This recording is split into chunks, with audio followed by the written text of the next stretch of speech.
Good morning. Am I on? Yes, there we go. And welcome to the April 2012 open meeting of the Federal Communications Commission. Madam Secretary, would you please introduce our agenda for this morning? Chairman, good morning to you and good morning, Commissioners. Today's agenda includes 4 items for your consideration and 1 presentation. First, you will consider a report and order and further notice of proposed rulemaking that protects consumers by adopting and proposing additional rules to help consumers prevent and detect the unlawful and fraudulent placement of unauthorized charges on their telephone bills. Second, you will consider a second report and order that increases transparency and improves public access to community-relevant information by moving the television broadcast station public file from paper to the Internet. Third, you will consider a report and order establishing a regulatory framework for channel sharing among television licensees in connection with an incentive auction of spectrum. Fourth, you will consider a further notice of proposed rulemaking seeking comment on proposals to reform and modernize how Universal Service Fund contributions are assessed and recorded. Last on your agenda, you will hear an update on progress that is being made to implement the USF ICC transformation order. This is your agenda for today. The first item on today's agenda will be presented by the Consumer and Governmental Affairs Bureau. Chris Monteith, Chief of the Bureau, will give the introduction. The floor is yours. Good morning, Mr. Chairman and Commissioners. I am pleased to present to you today an item that addresses a problem that has plagued telecommunications consumers for over a decade. That problem is cramming, the placement of unauthorized charges on consumers' telephone bills. By some estimates, cramming affects between 15 and 20 million American households each year, and third-party billing, the practice that enables most cramming, has become a $2 billion a year industry. Today, CGB presents for the Commission's consideration an item intended to protect consumers from these unauthorized charges. The record developed in this proceeding, including consumer complaint data and a report issued by the Senate Commerce Committee majority staff, suggests that despite the Commission's existing truth in billing rules and industry efforts, cramming continues to be a significant problem for wireline consumers. The item before you includes a report and order adopting rules to empower consumers to detect and prevent unauthorized charges on their wireline telephone bills. The item acknowledges Verizon, AT&T, and CenturyLink for their recently announced plans to eliminate some third-party billing on the bills of their wireline consumers, and we hope their efforts will complement the rules we propose today. The item also includes a further notice of proposed rulemaking seeking comment on possible additional measures to further assist consumers in combating cramming. We would like to thank the numerous others at the Commission who have contributed to this item, including the Wireline, Wireless, and Enforcement Bureaus, and the Offices of General Counsel and Strategic Planning and Policy Analysis. Their input and collaboration has been significant and much appreciated. With me at the table are Mark Stone, Deputy Bureau Chief of CGB, Kurt Schroeder, Acting Chief of CGB's Consumer Policy Division, John B. Adams, Acting Deputy Chief of the Consumer Policy Division, and Lynn Ratnavale and Melissa Conway, Attorney Advisors in the Consumer Policy Division. Melissa will present the item. Thank you. Good morning, Mr. Chairman and Commissioners. The item before you today enables wireline consumers to better detect and prevent cramming, the placement of unauthorized charges on consumers' telephone bills, and seeks comment on possible additional measures to empower them to stop cramming. The item reflects a measured, incremental approach, building upon current voluntary industry practices and the Commission's existing truth in billing rules, while continuing to give carriers flexibility in implementation. The record in this proceeding confirms that cramming persists as a widespread problem for wireline consumers. Many consumers are unaware that they can be billed for third-party charges, fail to notice unauthorized third-party charges because they are buried within the pages of their bills, and are unaware that they can block third-party charges until after they become victims of cramming. Nearly 3,000 individual consumers filed comments in response to last July's NPRM, asking the Commission to take action. And last July, the majority staff of the Senate Commerce Committee released a report concluding that cramming has continued at a rampant pace despite the Commission's existing truth in billing rules and industry's anti-cramming safeguards, that many third-party vendors are illegitimate, and that a significant percentage of all third-party charges are unauthorized. Based on this record, today's item adopts two of the three major proposals in the NPRM and seeks further comment regarding potential additional consumer protections. First, the item adopts a requirement that wireline carriers must notify subscribers clearly and conspicuously at the point of sale, on each bill, and on their websites of any services that they offer to block third-party charges from appearing on their telephone bills. This rule will ensure that consumers are aware of available options to block third-party charges from their telephone bills and thereby prevent cramming. Consistent with the existing truth in billing rules, the item affords carriers flexibility to implement this requirement in a manner that best fits their individual practices, websites, and systems. Second, the item adopts a requirement that wireline carriers must place non-carrier charges in a distinct section of their bills, separate from all carrier charges, and to provide separate subtotals for carrier and non-carrier charges on the payment page of their bills. This will enable consumers to more easily identify the most common types of unauthorized charges on their telephone bills and will immediately alert consumers of the existence of such charges on their bills, but does not affect bundled services or other services offered by the wireline carrier. The item allows carriers flexibility to implement these requirements in the manner most efficient and effective given their individual billing systems. The item does not adopt the other proposals raised in the NPRM, such as requiring disclosure of the Commission's complaint contact information, because of the lack of support in the record or an assessment that the requirements will not materially benefit consumers. The record also reveals that cramming is an emerging but comparatively smaller problem for CMRS consumers, and finds that continued monitoring of cramming for both CMRS and VoIP is necessary. In light of the record that wireline cramming is a significant concern, the further notice seeks comment on additional measures to prevent cramming, including an opt-in approach whereby wireline carriers that currently offer blocking must obtain new subscribers' affirmative consent to non-carrier third-party charges appearing on their telephone bills. More specifically, the item seeks comment regarding the appropriate scope, structure, and mechanics of an opt-in mechanism, among other possible steps to prevent cramming.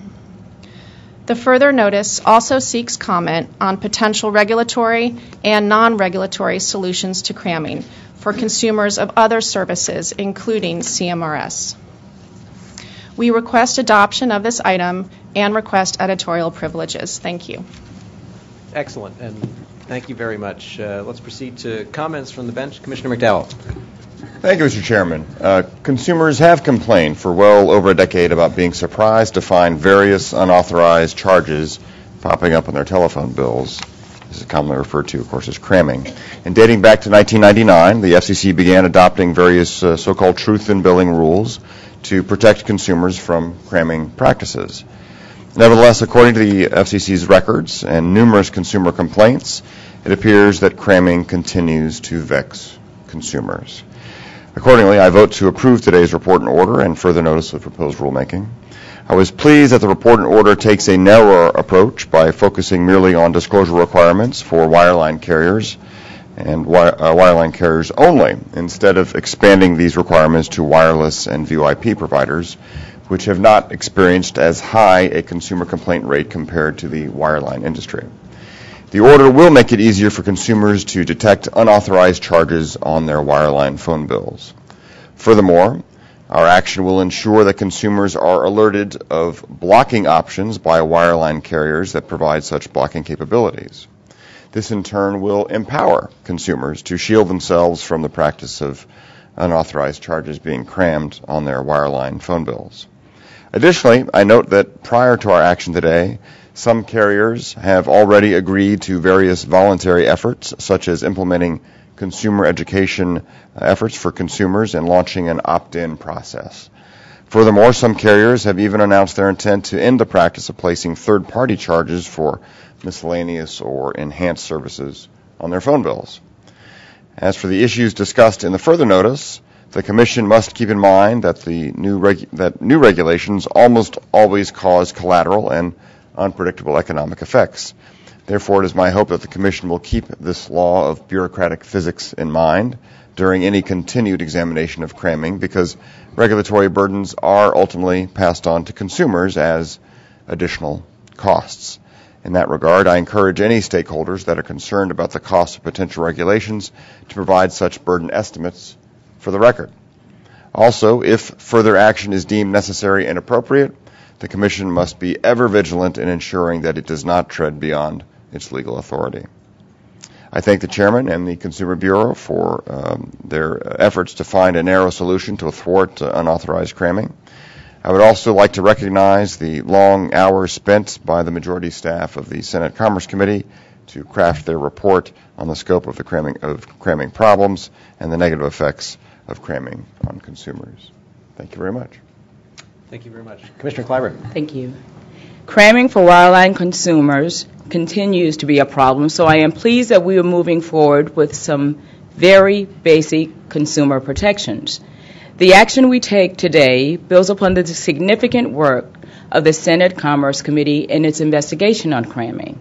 And while some carriers recently announced that they will be discontinuing certain third-party billing services, the rules we adopt will give the customers of those carriers that continue to offer third-party billing of non-telecom services better tools they can currently use that they might not have had previously.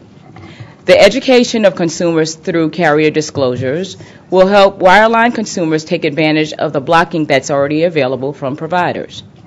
It may also have the added benefit of educating consumers that third-party charges may appear on their bills, so they can be on the lookout for such charges. Second, the requirement that wireline carriers separate third-party charges on their bills for non-telecom services will help consumers spot cramming.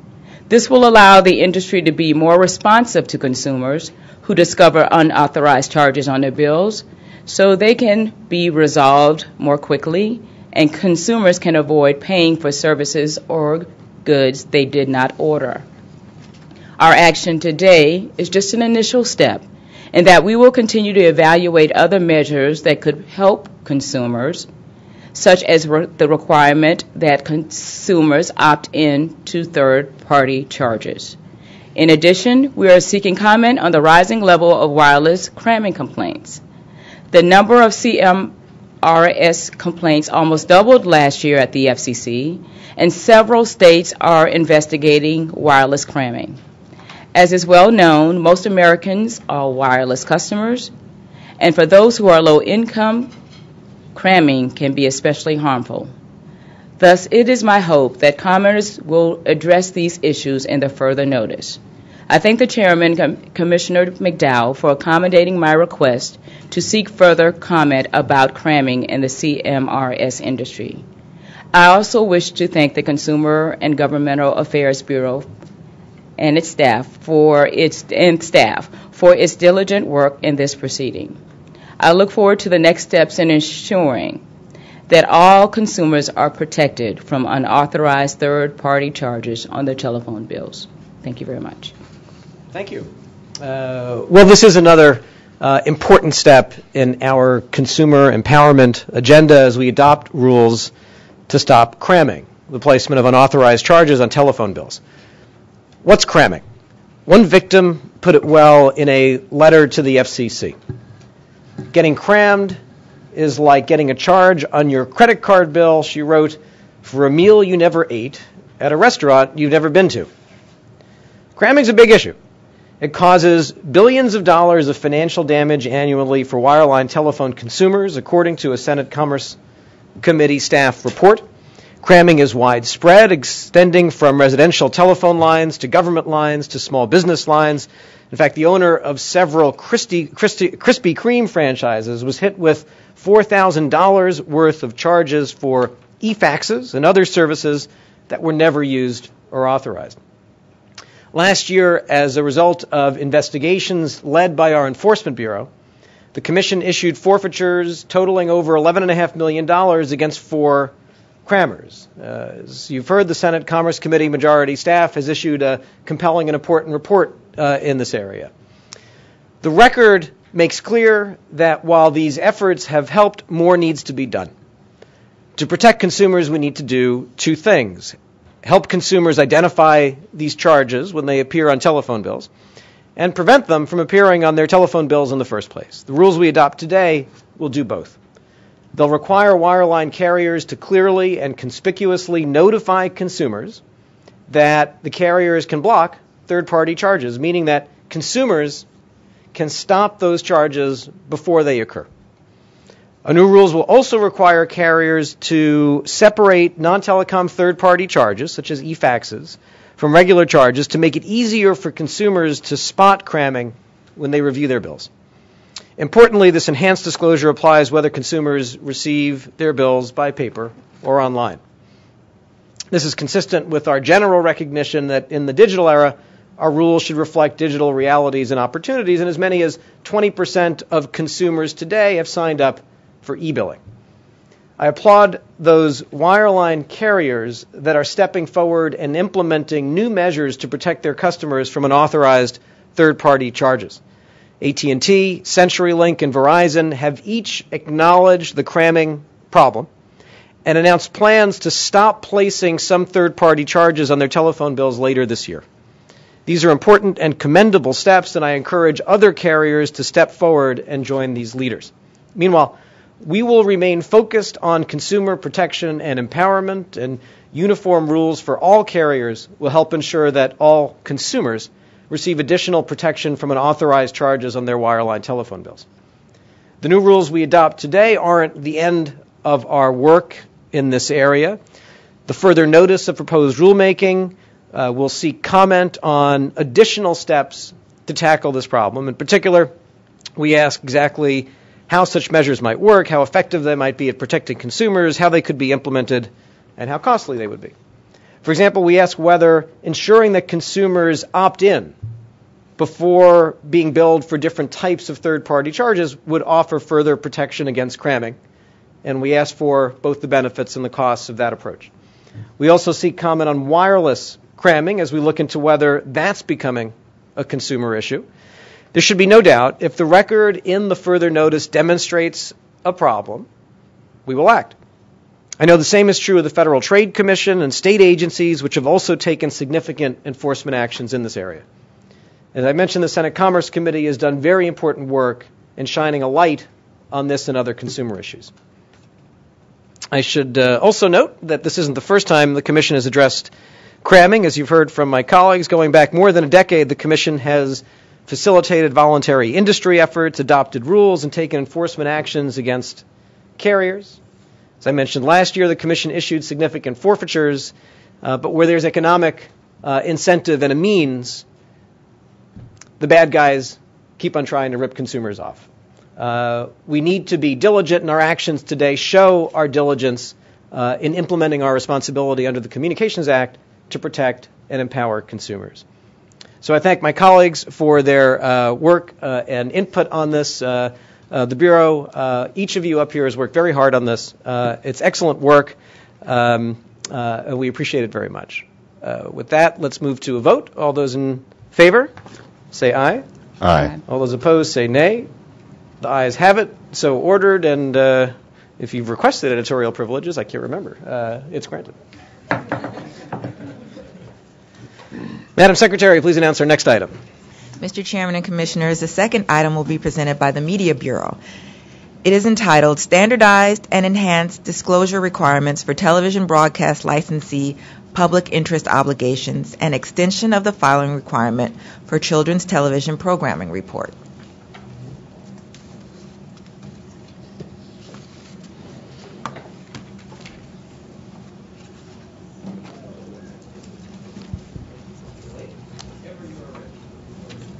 Thank you, Mr. Chairman. Good morning, Mr. Chairman and Commissioners.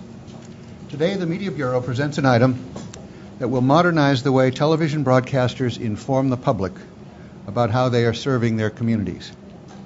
In return for their exclusive use of public spectrum, stations must be responsive and accountable to the local communities they serve. The manner in which broadcasters communicate with their communities is a core function of their role as licensees. Almost 75 years ago, the Commission first required broadcasters to make political programming information available to the public. More than 40 years ago, it adopted a broader public file requirement designed to make information to which the public already has a right more readily available, so that the public will be encouraged to play a more active part in dialogue with broadcast licensees. For decades, these files have been public more in theory than in practice. Today's item strives to update the public file requirements, making information about broadcast service more accessible and transparent by taking advantage of current technology. This order is another step in the Commission's quest to modernize its processes, transitioning paper filings and record keeping to digital technology. This update will also reduce over time the compliance costs that broadcasters incur for maintaining the public file. Joining me at the table this morning are Robert Ratcliffe of the Media Bureau Front Office, Mary Beth Murphy, John Norton, Bobby Baker, and Holly Sauer of the Bureau's Policy Division, and Greg Elin, Chief Data Officer. Holly will present the item. Mr. Chairman and Commissioners, I am pleased to present the second report and order in the Commission's Enhanced Disclosure Proceeding. Broadcasters must currently maintain a public inspection file, which gives the public access to information about the station's operation and enables members of the public to engage in an active dialogue with broadcast licensees regarding their service. Currently, the public can access the public files in their community only by visiting the main studio of each station during their regular business hours. Today's item replaces that decades-old requirement with a new requirement that commercial and non-commercial television stations post most public file materials to an online public file that will be hosted by the Commission. This will allow consumers to find the public files of all stations in their community at any time, making the Commission's website a one-stop shop for information about all broadcast television stations in a viewer's market. It will also make possible comparison across stations and communities. By moving most of the contents of the station's public files online, this second report and order modernizes access to these important files, yet it does so while minimizing compliance burdens on broadcasters. For example, under this order, broadcasters will only be responsible for uploading public file items that are not already filed with the Commission or available on the Commission's website. Documents already at the Commission will instead be automatically imported to the online public file by the Commission. And stations will not be required to upload letters and emails from the public. This correspondence will continue instead to be maintained at the station. Further, this item does not adopt the proposals contained in the FNPRM to add new disclosure obligations for sponsorship identifications and shared services agreements. Rather, this order simply requires broadcasters to update their existing disclosures for the electronic age. Stations will have 6 months to move their existing public files to the online public file. Our review of the existing public files indicates that the cost to transition information online in accordance with this order may range from as little as $80 to approximately $400 per station. One important part of the public file that received much attention in this proceeding is the political file. This statutorily required file, it will be transitioned to the online public file in a phased-in process. Once the rules adopted in this order become effective, approximately the top 10% of stations in the largest markets will be required to upload their new political file materials online. Analysts predict approximately $3.2 billion in political ad spending on broadcast television during the current election cycle, and in this context, the cost of uploading the records of these sales are far outweighed by the benefits to the public. These stations will not be required, however, to upload any documents that are already in their existing political file. For the next 2 years, stations affiliated with the top 4 national networks and licensed to serve communities in the top 50 designated market areas will be required to post new political file material online. We will exempt all other stations from uploading new political file documents until July 1, 2014. While many of the decisions discussed above were implemented to address burden concerns, in the last few weeks, broadcasters have stressed a different concern, that placing rate information online may cause them commercial harm by making it easier for competitors and advertisers to know their rates. Section 315 of the Act requires that the political file disclose the rate charged for broadcast time. This rate information has been publicly available in the political file for decades. We conclude on this record that ad buyers have either determined that it is economically beneficial to access this information, in which case they already do so, or they have determined that it is not of value to them, in which case posting it online will not change the commercial status quo. In order to ensure that transitioning the political file online does not have unintended consequences, the Commission will examine the situation by issuing a public notice 1 year from now to evaluate the effect of moving the political file online. This will enable us to consider whether any changes should be made before the obligation takes effect for the remaining stations. We believe that this item appropriately addresses the need to improve access to the public file and enhance transparency. It meets the public's reasonable expectation in the second decade of the 21st century that important information will be available online while also mitigating the burdens placed upon broadcasters. The Media Bureau recommends that the Commission adopt this second report and order and requests editorial privileges. Thank you. Excellent. Thank you very much. Let's proceed to comments from the bench. Commissioner McDowell. Thank you, Mr. Chairman. Today, the Commission is taking steps to advance the laudable goals of transparency and modernization, and I agree with those goals. But before I go further, it is important for all of us to understand the historical context of how we got here. For decades, the Commission has required broadcasters to maintain general files for public inspection that contain information regarding many aspects of broadcasters' operations that speak to whether a broadcaster is serving its local community of license. The Commission has also required broadcasters to maintain files containing information regarding political advertisements. The general public inspection file and the political file have separate histories and purposes, however. In 1938, the Commission required broadcasters to afford equal opportunities and uniform pricing to candidates for the same office. In the ensuing years, the Commission emphasized that the main purpose of the political ad pricing rule was for the benefit of candidates. Nearly 30 years later, the Commission decided that the political file containing the pricing information for candidates should be added to the local public inspection file, essentially because the political file did not have any other designated place for storage. Next, in 1972, Congress took the Commission's rules a step further and mandated that candidates were entitled to the cheapest rates for campaign ads. Subsequently, in 2002, through the McCain-Feingold campaign finance law, Congress codified many things, but essentially what the Commission had put in place decades earlier. Interestingly, Congress chose not to require the political file to be posted online, even though the paper world was rapidly moving to the Internet the year McCain-Feingold passed.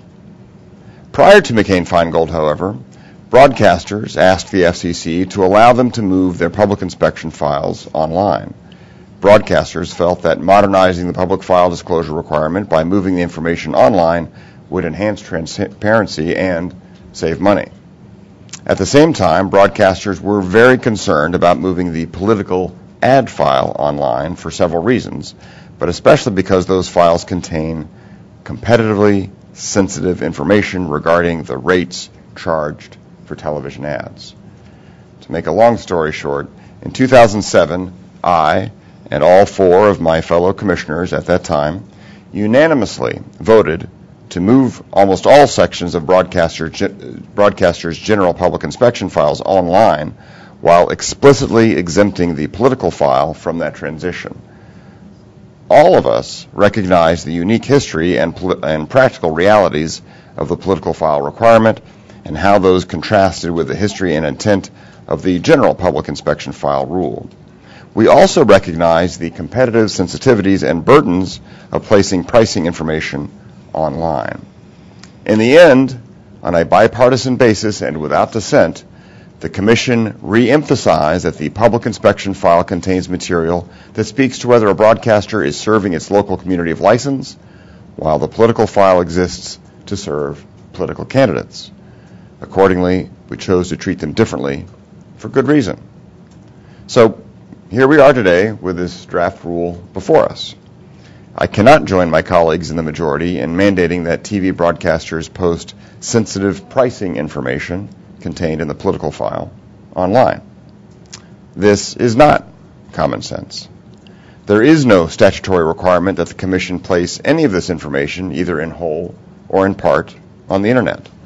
Similarly, though, there is no prohibition against placing a subset of this information online while maintaining the commercially sensitive information at the station for the use of candidates, campaigns, and other political ad buyers.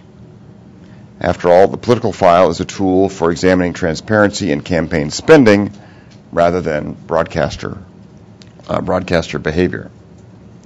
The record in this proceeding contains ample evidence that posting rate information online may cause market distortions, including price signaling, which could lead to rates mysteriously rising in some markets or other unforeseen consequences in other cases.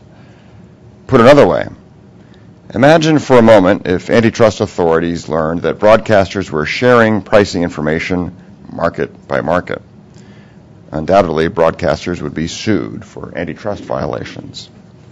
The majority appears to discount the adverse effect that potential anti-competitive pricing activity could have on everyday consumers. By forcing broadcasters to do what would otherwise be illegal is simply surreal. Either way, it is the notion of disclosing competitively sensitive rate information that has broadcasters of all sizes most concerned. With this in mind, I offered a compromise proposal, whereby we would require most aspects of the political file to be posted online, but carve out the lowest unit rate information from the rule. In the meantime, we would explore new ideas for the treatment of the rate information in a further notice, which we would conclude very quickly. Although my colleagues did politely and seriously consider this idea, apparently I was less than persuasive. The same holds true for the good faith compromise proposals put forth by broadcasters.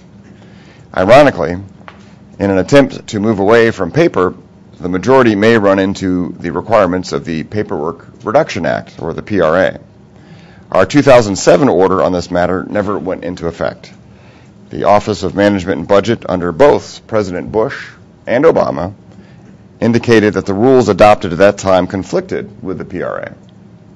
As the mandates in today's order require the duplication of some information already required by the Federal Election Commission, it may also mark time in PRA purgatory. Furthermore, additional study of the matter regarding the lowest unit rate would help the Commission conduct a proper cost-benefit analysis, which is lacking here. One would think that moving from paper to online would always be more cost-effective. Surprisingly, however, evidence in the record suggests that the new rule might not be more efficient than the old rule, and in fact could add up to tens of thousands of dollars a year in new costs for some broadcasters due to the requirement that fresh advertising information be uploaded immediately. During one of the busiest seasons for broadcasters, station personnel would have to be diverted from other vital tasks to take up the full-time job of uploading information to a government website in real time. Such scenarios almost always add costs. The majority seems to recognize this reality by adopting a phase-in provision, which of course underscores the flaw in its original premise that the new rule should be less expensive to administer. In any case, whether it is now or at the end of the phase-in period, all TV broadcasters may well have to swallow larger costs. This unfunded mandate will harm smaller broadcasters the most, and those owned by minorities and women will not be spared. While the Commission often opines on its desire for more diversity of ownership in the broadcast market, all too often it seems to make it harder for such small and disadvantaged businesses to succeed by heaping more regulations on their backs. Indeed, without a bona fide cost-benefit analysis, which also takes into account the effects of potential anti-competitive behavior, the majority cannot be sure if it is doing more harm to the public interest than good. Furthermore, the majority is violating the letter and spirit of President Obama's 2011 executive order titled Improving Regulation and Regulatory Review. Now, I fully support transparency in political campaign spending. As many have noted, I have a mantra that says, I don't tell Congress what to do, Congress tells me what to do. In this case, many members of Congress have asked me what Congress should do. If the concern is to know where campaign money is going, the public interest might be better served if Congress were to focus its scrutiny on the spenders of campaign dollars rather than just one of many, many, many recipients. Today's rule only applies to TV broadcasters, yet campaign money flows to radio, cable TV, satellite radio and TV, newspapers, direct mail, outdoor ads, and the internet, not to mention companies that offer other ways to reach voters. What the government has created is a regime of disparate treatment. Congress should fix what the FCC won't or can't. Nonetheless, today I vote with my colleagues to approve of common sense modernization of our public inspection file disclosure requirements. But I cannot join them in the aspects of the order requiring broadcasters to post sensitive pricing information contained in the political file online. Nor can I support aspects of the order that may needlessly raise costs. I'm disappointed that my colleagues would not agree to a prudent and modest compromise, so I have no choice but to approve in part and dissent in part. But I do thank the Chairman and Commissioner Clyburn for their willingness to engage in an open dialogue throughout this process and to seriously consider the compromises I offered. And many thanks to the Bureau for its work on this matter. I understand, Holly, you've been on 24/7 on-call duty for quite some time, so we appreciate that, and hopefully you can stop drinking Red Bull now for a little while. But I do appreciate your work, even if I do disagree with fundamental portions of it, so thank you. Thank you. Commissioner Clyburn. Striking a balance via FCC rulings can at times be elusive. As an idealist, I always hope that all parties find satisfaction in everything we do. While we achieve industry and FCC consensus on a great many items, harmony 100% of the time is difficult. This is why the Chairman has wisely partnered with the private sector on a number of major initiatives, and why I mention the power of public-private partnerships in nearly every speech I give. So it is in this vein that we come to this item, which has been much discussed and hotly debated over the past month. When we last gathered in this room to discuss this subject, I was reminded that the words disclosure and transparency inspire confidence, increase the public's trust, and convey good faith. The American people not only want those things, they expect them, they demand them, and this is a basis for my approval of this item. In putting these files online, the FCC is requiring broadcasters to take a step that innumerable other entities have adopted since the World Wide Web has become a part of our daily lives, and putting public files on the Internet in 2012 makes sense.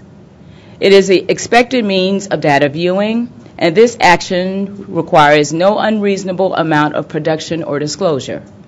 and I am happy to report overwhelming consensus that surrounds those sentiments. Like many in this room, I attended the National Association of Broadcasters conference a couple of weeks ago and was told by many participants that putting their public files online was a logical outgrowth of the ubiquity of public information made viewable by the Internet. But it is important to strike a balance. I have repeatedly mentioned that one of the paramount considerations regarding this implementation is that we take into account and minimize any burden on industry. The FCC listen to broadcasters in developing a system that keeps the burden of this new regime as low as possible, and I commend our Media Bureau for its diligent work in this regard.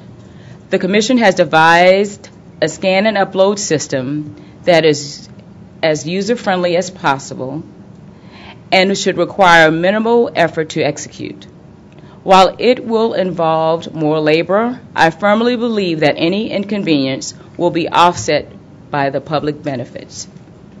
For the public is our greatest watchdog, and media observers from all corners, students, teachers, PhDs, whistleblowers, grassroots organizations, or people with a lot of time on their hands, serve overwhelmingly as the best source of information regarding compliance or non-compliance with our rules. We should all embrace this, as actors like these are an integral part of our democratic fabric. Moreover, if the FCC can be instrumental in giving them better tools to do so, I feel that we must. I firmly believe that this item does just that. Those who follow the use of local programming and reporting, or the lack thereof, can view disclosure files from broadcast stations across the nation and use that information for any reason they choose. Perhaps it's to scrutinize the programming and ad revenue of stations, or maybe it's to applaud it. Or perhaps a professor in Wyoming wants to analyze what local content is being shown in Brooklyn, New York. I see no reason to limit the reach of the online public file. We do not restrict in any way, shape, or form who can access the existing paper file, and I see no need to do so in this new regime. I reject the claims that to do so would go against the principles and aims of localism, and I feel that universal online availability is well within the letter and spirit of our direction from Congress. The point isn't so much that we use the information from an online public file, what that would be, but it is simply the ability to use it. The relevant governing statute uses the words convenience and necessity in discussing the public interest aspects of renewals of broadcast licenses, and our actions via this rulemaking speak to those principles. I've heard many stakeholders significantly downplay the interest in broadcaster files by members of the American public. I've also heard that there is a better likelihood of an asteroid hitting Earth today than two people walking into a local affiliate station seeking to view these records. But again, such speculation is pointless. Ours is not to keep track of such things, but rather to ensure the availability of relevant files, regardless of those how many sets of feet do or do not walk into a station. What we do via this item will take this availability into the 21st century. Included in this regime will be the political files of broadcast stations, which are currently viewable within those entities and nowhere else. Within these files are records of candidates' requests for airtime, a rundown of the time purchased, and other pertinent information. This is required by statute. Congress deemed this data to be within the public's interest to know and have access to, and the FCC is the cop on the beat in monitoring this compliance. This information also affords the American electorate an opportunity to see how much money is being expended on behalf of a candidate and during what days and hours. In an era where political ad spending is well into the billions, many are clamoring to learn what people and groups are behind those advertisements. However, that curiosity is not what guides the FCC. What we are charged to do is to ensure that such information is available, and now it will be even more so on the Internet.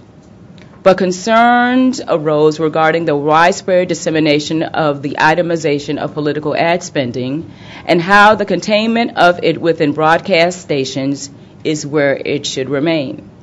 More to the point, a global window into the lowest unit charge afforded to political ad spending was a point of contention to many, and that corporations and other ad buyers could use such knowledge to leverage their own negotiations. I wrestled with this long and hard and was intent on giving these arguments due consideration. What was always at the forefront of my mind, however, is the fact that this information is currently available for any and all to view. But during my time as a publisher of a small weekly newspaper, I learned very quickly how difficult it is to generate ad revenue and how painful it can be to be gamed by entities who try to talk you down dollar by dollar.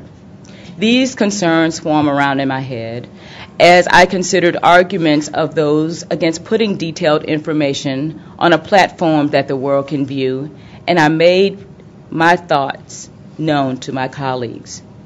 We ended up, after much discussion, including language in the item that serves as a kind of checkpoint which will allow us to assess the impact and effect of putting the rate information online.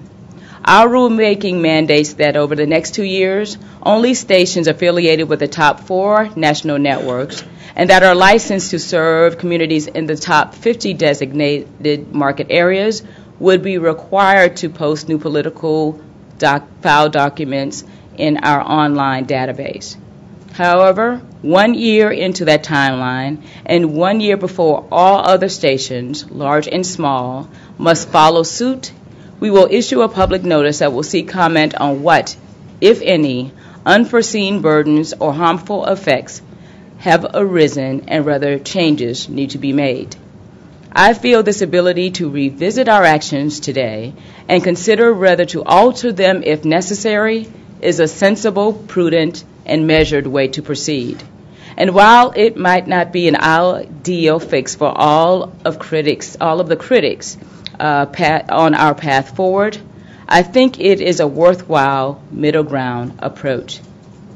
As to the concerns about the burdens associated with putting rapidly changing ad information in an online public file, I am confident that the system we devise will offer a well-thought-out and technologically straightforward method for uploading and the submission of relevant political data. The format set forth in the item is well conceived and stops short of mandating that broadcasters change the structure of the documents they currently use. This should allow for the uploading of various documents in different formats and will eliminate the need for converting filings in order to match a certain program. The public will be aware of the online public file via on-air and web-based announcements, and we hope that such outreach will bring fresh interest. To reiterate, this agency functions at its best when it works in concert with the individuals and corporations we oversee and regulate. The staff worked very hard on this item and took the predictions of future hardships seriously. I weighed them also against the need for bringing disclosure into the new mainstream or on the web, and I am proud that this agency, in particular the Media Bureau, I am proud that they did their absolute best to take into account the worries and sensitivities of the broadcast industry. What we put forth today is a proper interpretation of the law governing broadcast disclosure, with the main beneficiary being the American public. This enhanced transparency is in keeping with the time and is a big overdue step forward. I want to thank Bill Lake and his superb team in the Media Bureau for their tireless work on this item. Mary Beth Murphy, Bob Radcliffe, Bobby Baker, Hope Cooper, and Greg Elin were integral to this effort, and I want to put a special emphasis on Holly Shore, who worked day and night, as you've heard. She deserves some compact pay. See that man to your right about that. She was great with our office, was great assistance to me personally, and I am very proud and grateful for everything that you do. Thank you very much.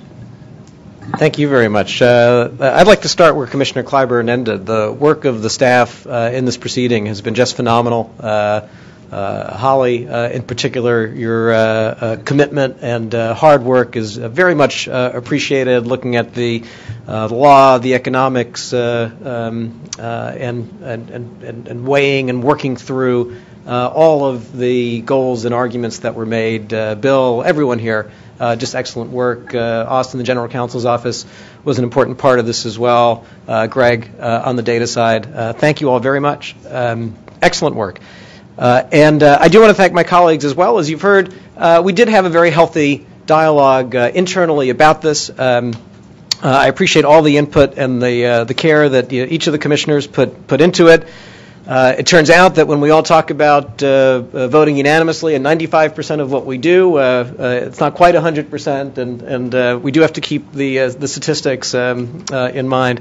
Today is not one of the 100. Well, it's not one of, anyway. It's not one of the 95% days. But I do appreciate the dialogue that we had. As always, this kind of dialogue makes the decisions, it makes the items, it makes the analysis better. I want to thank my colleagues too for their votes yesterday, which allowed us to modernize broadcast rules in a different area, relaxing the FCC's long-standing ban on third-party fundraising by non-commercial broadcasters, giving religious broadcasters and others more flexibility to raise money on air for disaster relief and other charities. I'm happy we were able to issue that yesterday and to do that unanimously.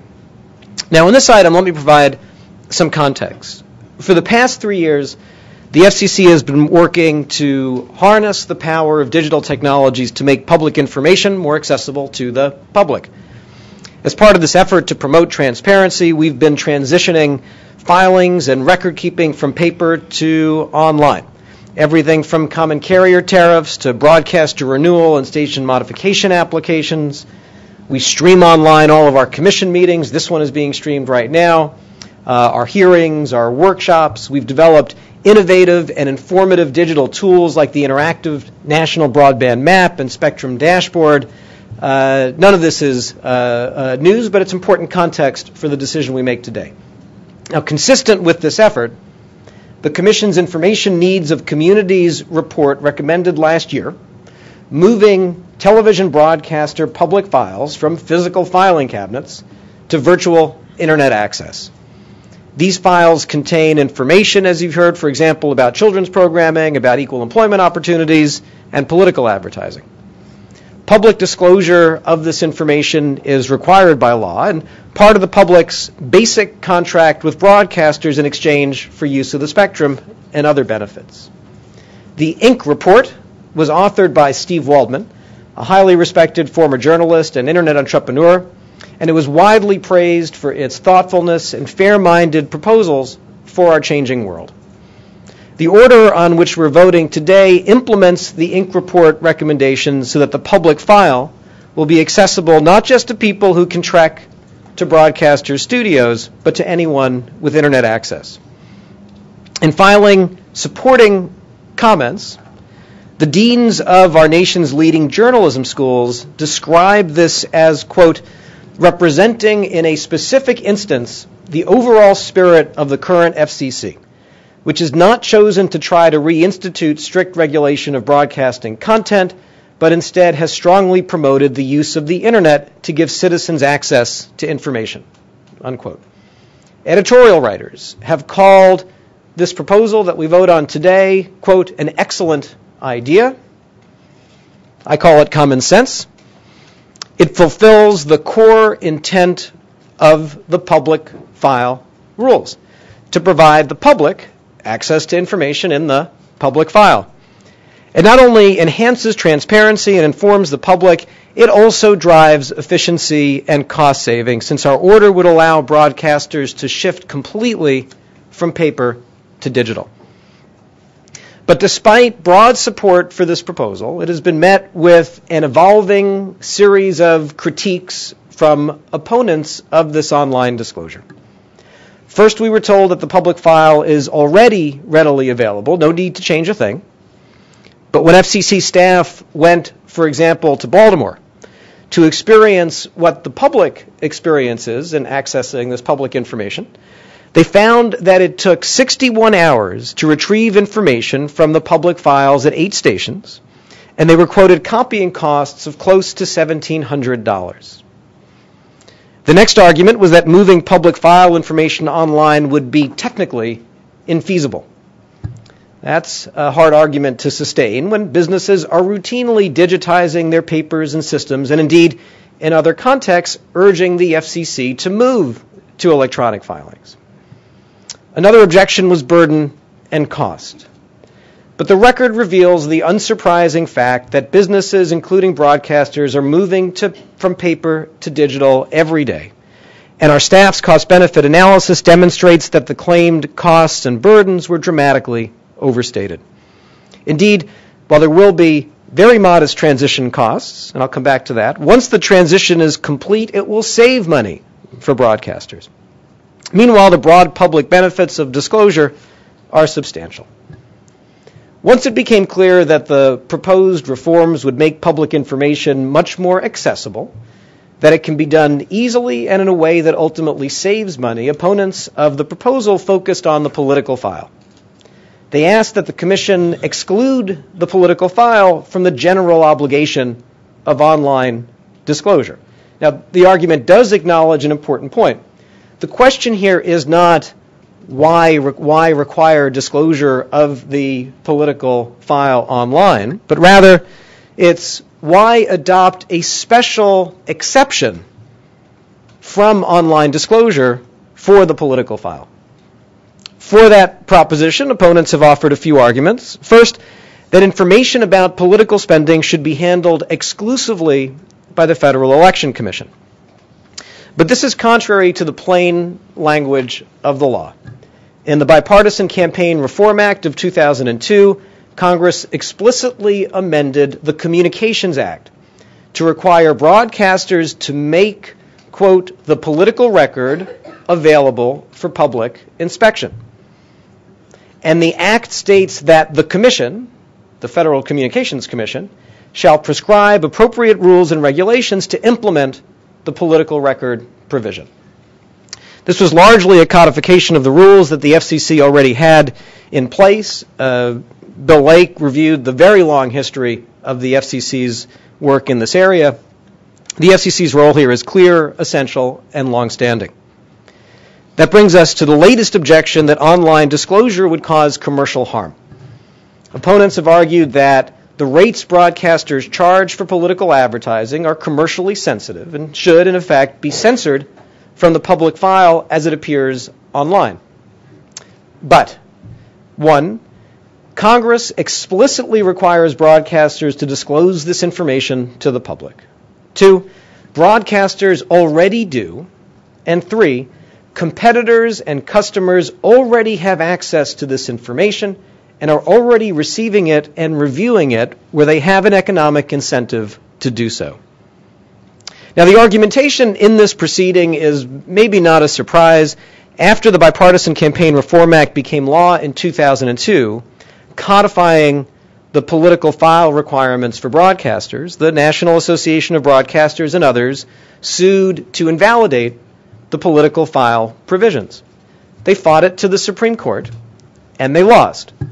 The Supreme Court in that case explicitly rejected all of the arguments that are largely similar to the ones that have been made in this proceeding. On the burden and cost-benefit argument, for example, the Supreme Court described the annual costs of the political file provisions overall as, quote, a few $100s at most, calling that, quote, a microscopic amount compared to the many millions of dollars of revenue broadcasters receive from candidates who wish to advertise, unquote. The Supreme Court also said that the political file requirements will help make the public aware of how much money candidates may be prepared to spend on broadcast messages. Thus, the Supreme Court was clear that the purpose of these provisions in the 2002 law was not just to help inform political candidates, but also to inform the public. The Supreme Court opinion also makes clear that the rules have the purpose of helping the FCC do its work and helping in general the public do its work as envisioned by the relationship between the public and broadcasters, promoting accountability. And of course, in last year's Citizen United case, the Supreme Court said that the Internet enhances the accountability benefits of disclosure requirements. Now, others have looked at the arguments of opponents of online disclosure and found them wanting. Bloomberg View analyzed the burden arguments and the job-killing arguments that have been made and concluded that, quote, neither is credible. The New Republic examined the position of the opponents of political file disclosure and concluded, quote, the arguments they offer are so flimsy they collapse on inspection. Now, late last Friday, a group of broadcasters submitted a proposal. They described it as a compromise, but stakeholders who had argued for online disclosure did not support the new proposal. The key feature of that proposal and others that were made in the last week or so was to censor from online access information that Congress explicitly required to be made public. Somewhat ironically, the proposal would also be more burdensome on broadcasters than the plan that opponents had earlier said was too burdensome, because it would require both the maintenance of paper files and the submission of separate, either newly created or altered information to the FCC. Our staff carefully analyzed this proposal and other proposals made. All the commissioners considered them very seriously, and speaking for myself, concluded that they were not workable. Now, I recognize that some leaders in the broadcasting industry agree that moving files, even moving political files online, makes sense. And I appreciate the efforts by some to forge a solution that could have broad support inside and outside the industry. I particularly appreciate the efforts of a small group of broadcasters and their representatives who have been working on this valiantly since we started working on the Inc. report more than a year and a half ago. Similarly, members of the journalism and public interest communities have also worked hard to identify mechanisms to even better inform the public using technology.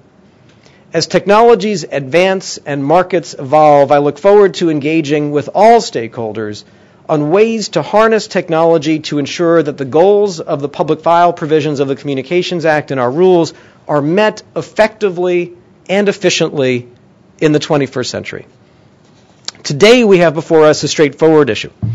In 2002, as I mentioned, Congress required that specified information be made available to the public, and it did so for many reasons, including the public benefits that flow from transparency. The statute specifically says all the information in the political file must be made, quote, available for public inspection. The question in front of us is whether in the 21st century available for public inspection means stuck in office filing cabinets or available online. Or as one person put it, quote, who can be against mom, apple pie, and the American way of transparency? Close quote. So with thanks to the Bureau and everyone who participated on this, let's proceed to a vote. All those in favor say aye. Aye. Approve in part, dissent in part. And all those not in favor say approve in part, dissent in part. Oh, you too? Oh, fantastic. No, I think, well... Can we have a ruling, please? The item is approved with the... I have, by the way, an extended play version of my statement, which I did not read mercifully for everyone's delight. So I would like for that to be included as part of my statement.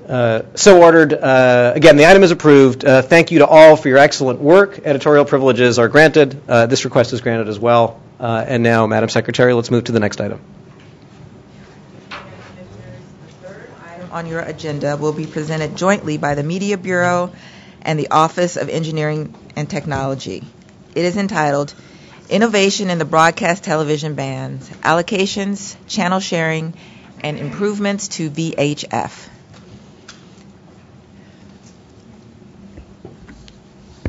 And Mr. Lake, is this yours too?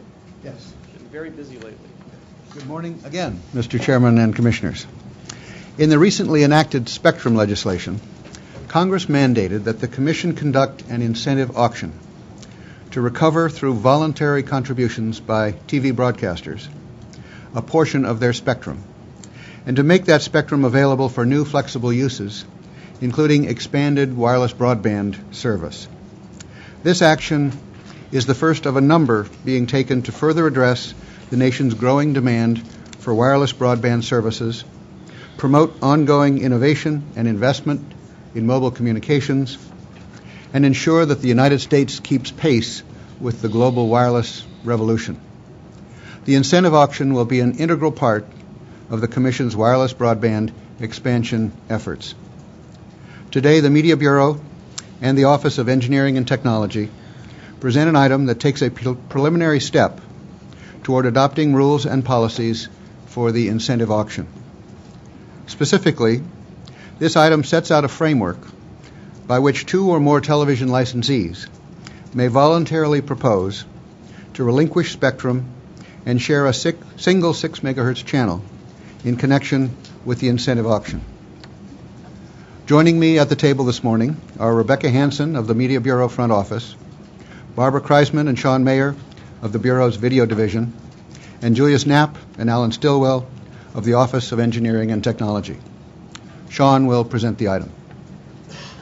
Mr. Chairman and Commissioners, I'm pleased to present this report and order on channel sharing in the incentive auction. With this report and order, we're taking a first step toward repurposing a portion of the existing television bands for new flexible uses, including mobile broadband services, while protecting the vitality of the television broadcast service. Specifically, the report and order establishes the regulatory framework for sharing of a single broadcast television channel by multiple licensees. The new channel sharing rules will facilitate the recovery of underutilized television channels by enabling broadcasters to relinquish spectrum in the incentive auction process while continuing to maintain existing broadcast television service. The channel sharing rules in the report and order can be summarized by two key terms: voluntary and flexible.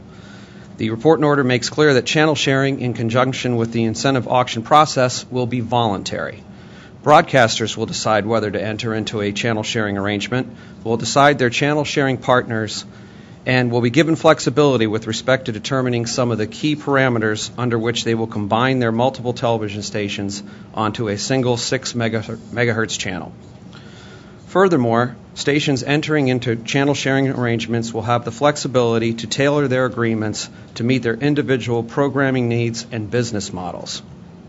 Stations will be able to decide how to divide the use of their particular channel capacity, subject only to the requirement that each station retains at least enough capacity to operate one standard definition programming stream in order to meet the Commission's requirements. The channel sharing rules adopted today also seek to preserve the status quo of broadcast television policy. While they will be sharing a single channel and transmission facility, each station will continue to be licensed separately, have its own call sign, and separately be subject to all of the Commission's obligations, rules, and policies. To encourage participation in the incentive auction process by a greater number of television broadcasters and to ensure the recovery of a maximum number of television channels, full power and Class A television stations will be permitted to propose channel sharing arrangements. In addition, both commercial and non-commercial educational stations will be permitted to channel share.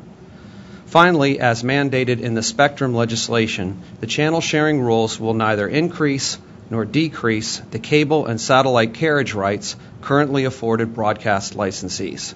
Specifically, regardless of the number of stations sharing a single 6 megahertz channel, each station will be licensed separately and will therefore continue to have at least one, but only one, primary stream of programming entitled to carriage rights under the rules, so long as the licensee continues to meet all relevant technical requirements. The consideration of additional issues related to channel sharing is reserved for a future proceeding. Finally, the report and order does not act on the proposals in the Notice of Proposed Rulemaking to establish fixed and mobile allocations in the television bands or to improve TV service on VHF channels. The Commission will undertake a broader rulemaking to implement the spectrum legislation's provisions related to an incentive auction for television band spectrum, and we believe it more efficient to act on new allocations in the context of that rulemaking. In addition, the record created in response to the Notice of Proposed Rulemaking did not establish a clear path forward to significantly increase the utility of VHF bands for the operation of television services. Therefore, the Commission will revisit that matter in a future proceeding as well. The Media Bureau and Office of Engineering and Technology recommend that the Commission adopt the report and order and request editorial privileges. Thank you. Thank you very much. Commissioner McDowell. Thank you, Mr. Chairman. You'll be happy to know that my statement is one paragraph long, so for those of you with empty stomachs or full bladders. I commend the Chairman and the Bureaus for quickly starting to prepare for the post-incentive auction world. I'm voting to approve this order, which sets forth new rules that will allow any broadcaster that may elect to participate in a future incentive auction to share a 6 megahertz channel with one or more other stations. Sharing, thus proving that everything you need to know about this item you learned in kindergarten. Although today's action is a baby step, it is nonetheless a first step down what will be a lengthy road, undoubtedly with many twists and turns. I look forward to continuing to work with my colleagues, our very talented staff, and all interested parties as we move ahead to implement Congress's directives. Thank you to the whole team and everyone who contributed to this effort. Thank you. Commissioner Clyburn. Chairman Janikowski is to be commended for presenting this channel sharing order just 2 months after President Obama and the Congress gave the Commission voluntary incentive auction authority. The order takes preliminary steps toward making frequency bands, which are principally used for TV service, available for new uses such as mobile broadband service. It provides some basic ground rules, such as identifying the entities that may participate in channel sharing, and clarifies that channel sharing will be voluntary and flexible. To be sure, this is only the first of several orders the Commission must issue before it can conduct voluntary incentive auctions, but moving quickly to adopt these ground rules reinforces to all how urgent it is to find more spectrum for mobile broadband services. The order identifies fundamental principles that should guide the Commission as it initiates other rulemaking proceedings to implement incentive auctions. Congress provided the Commission with the opportunity to reallocate spectrum that our mobile services industry needs in order to keep pace with consumer demand. But with this opportunity comes several important obligations. In my opinion, the top 2 are that we must comply with the specific mandates in the statute, and we must conduct this proceeding in a manner that preserves the integrity of broadcast television service. The item follows these guiding principles in several areas. Notably, and consistent with Section 6403A of the new legislation, the order makes clear that any rules we adopt will ensure that a television broadcast station which chooses to channel share receives the same cable and satellite carriage rights at its new shared location that it had at its original location. Another important obligation is that we carefully consider the important technical issues raised by the new law. For example, channel sharing arrangements may require broadcast TV licensees to modify their transmission facilities, but these modifications could lead to loss of television service. The extent to which the Commission should consider possible loss of service during a modification application raises difficult questions. This order explains that the Commission must establish a proper record in another proceeding before deciding such issues. I am glad that the order clarifies, however, that channel sharing stations will be required to provide minimum coverage to their principal community of license. I also want to thank my colleagues for agreeing to underscore that nothing in this order will prevent the Commission from initiating proceedings in response to the United Church of Christ's request to promote greater diversity in ownership. The recent report of fans sending several racist tweets in response to the late-game heroics of Joel Ward, an African-American professional hockey player, serves as a stark reminder that, unfortunately, we still have a ways to go to achieve true racial harmony.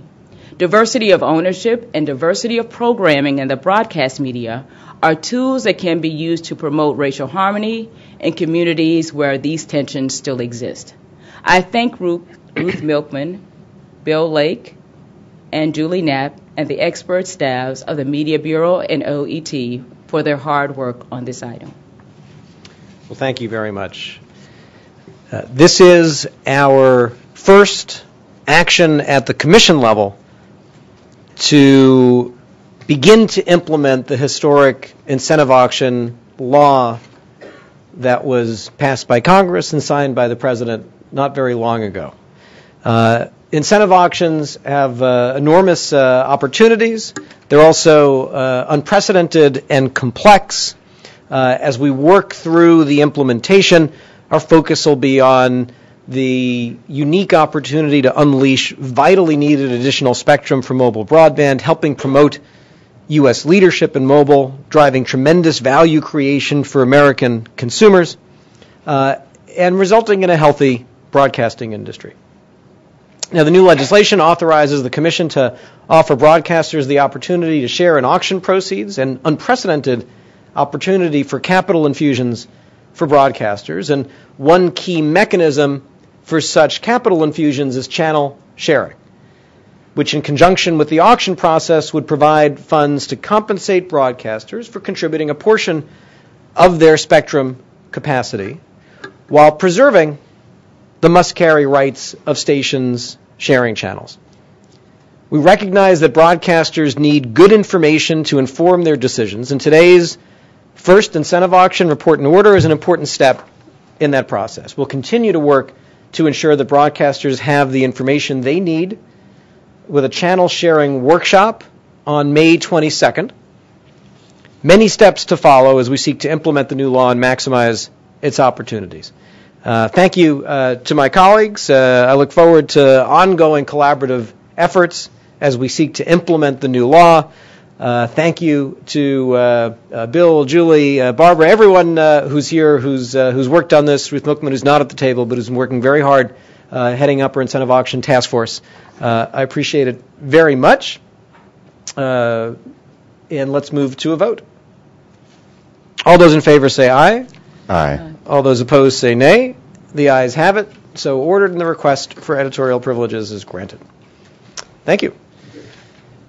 Madam Secretary, Mr. Chairman, what have we next? Mr. Chairman and Commissioners, the fourth item on your agenda will be presented by the Wireline Competition Bureau. It is entitled Universal Service Contribution Methodology and a National Broadband Plan for Our Future. I thought for a minute you'd be alone up there.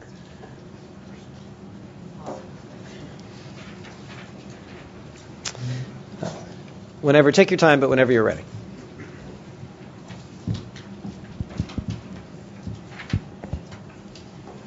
Good morning, Mr. Chairman and Commissioners. The Wireline Competition Bureau presents you with a further notice of proposed rulemaking on reforming and modernizing the system for Universal Service Fund contributions. The notice builds on last fall's order establishing the Connect America Fund, as well as the recent Lifeline Reform Order. By establishing firm budgets and setting significant savings targets, those reforms took important steps to reduce the total amount of universal service funding that needs to be collected from contributors. Now we take the next step of modernizing how USF is collected to ensure that contribution obligations are clear, fair, and sustainable. As you know, the rules for the Commission's universal service programs set the overall program demand, while our contribution rules determine how that demand is met. Consistent with the Commission's efforts to improve efficiency and effectiveness across its programs, minimize regulatory burdens, and promote competition, The NPRM before you today would take the next step in the process to reform those rules. The reforms discussed in this notice were refined in coordination with the Wireless Enforcement and Consumer Bureaus, as well as the Offices of Native Affairs, Managing Director, Strategic Planning, and, of course, General Counsel. We thank them all for their collaboration and support.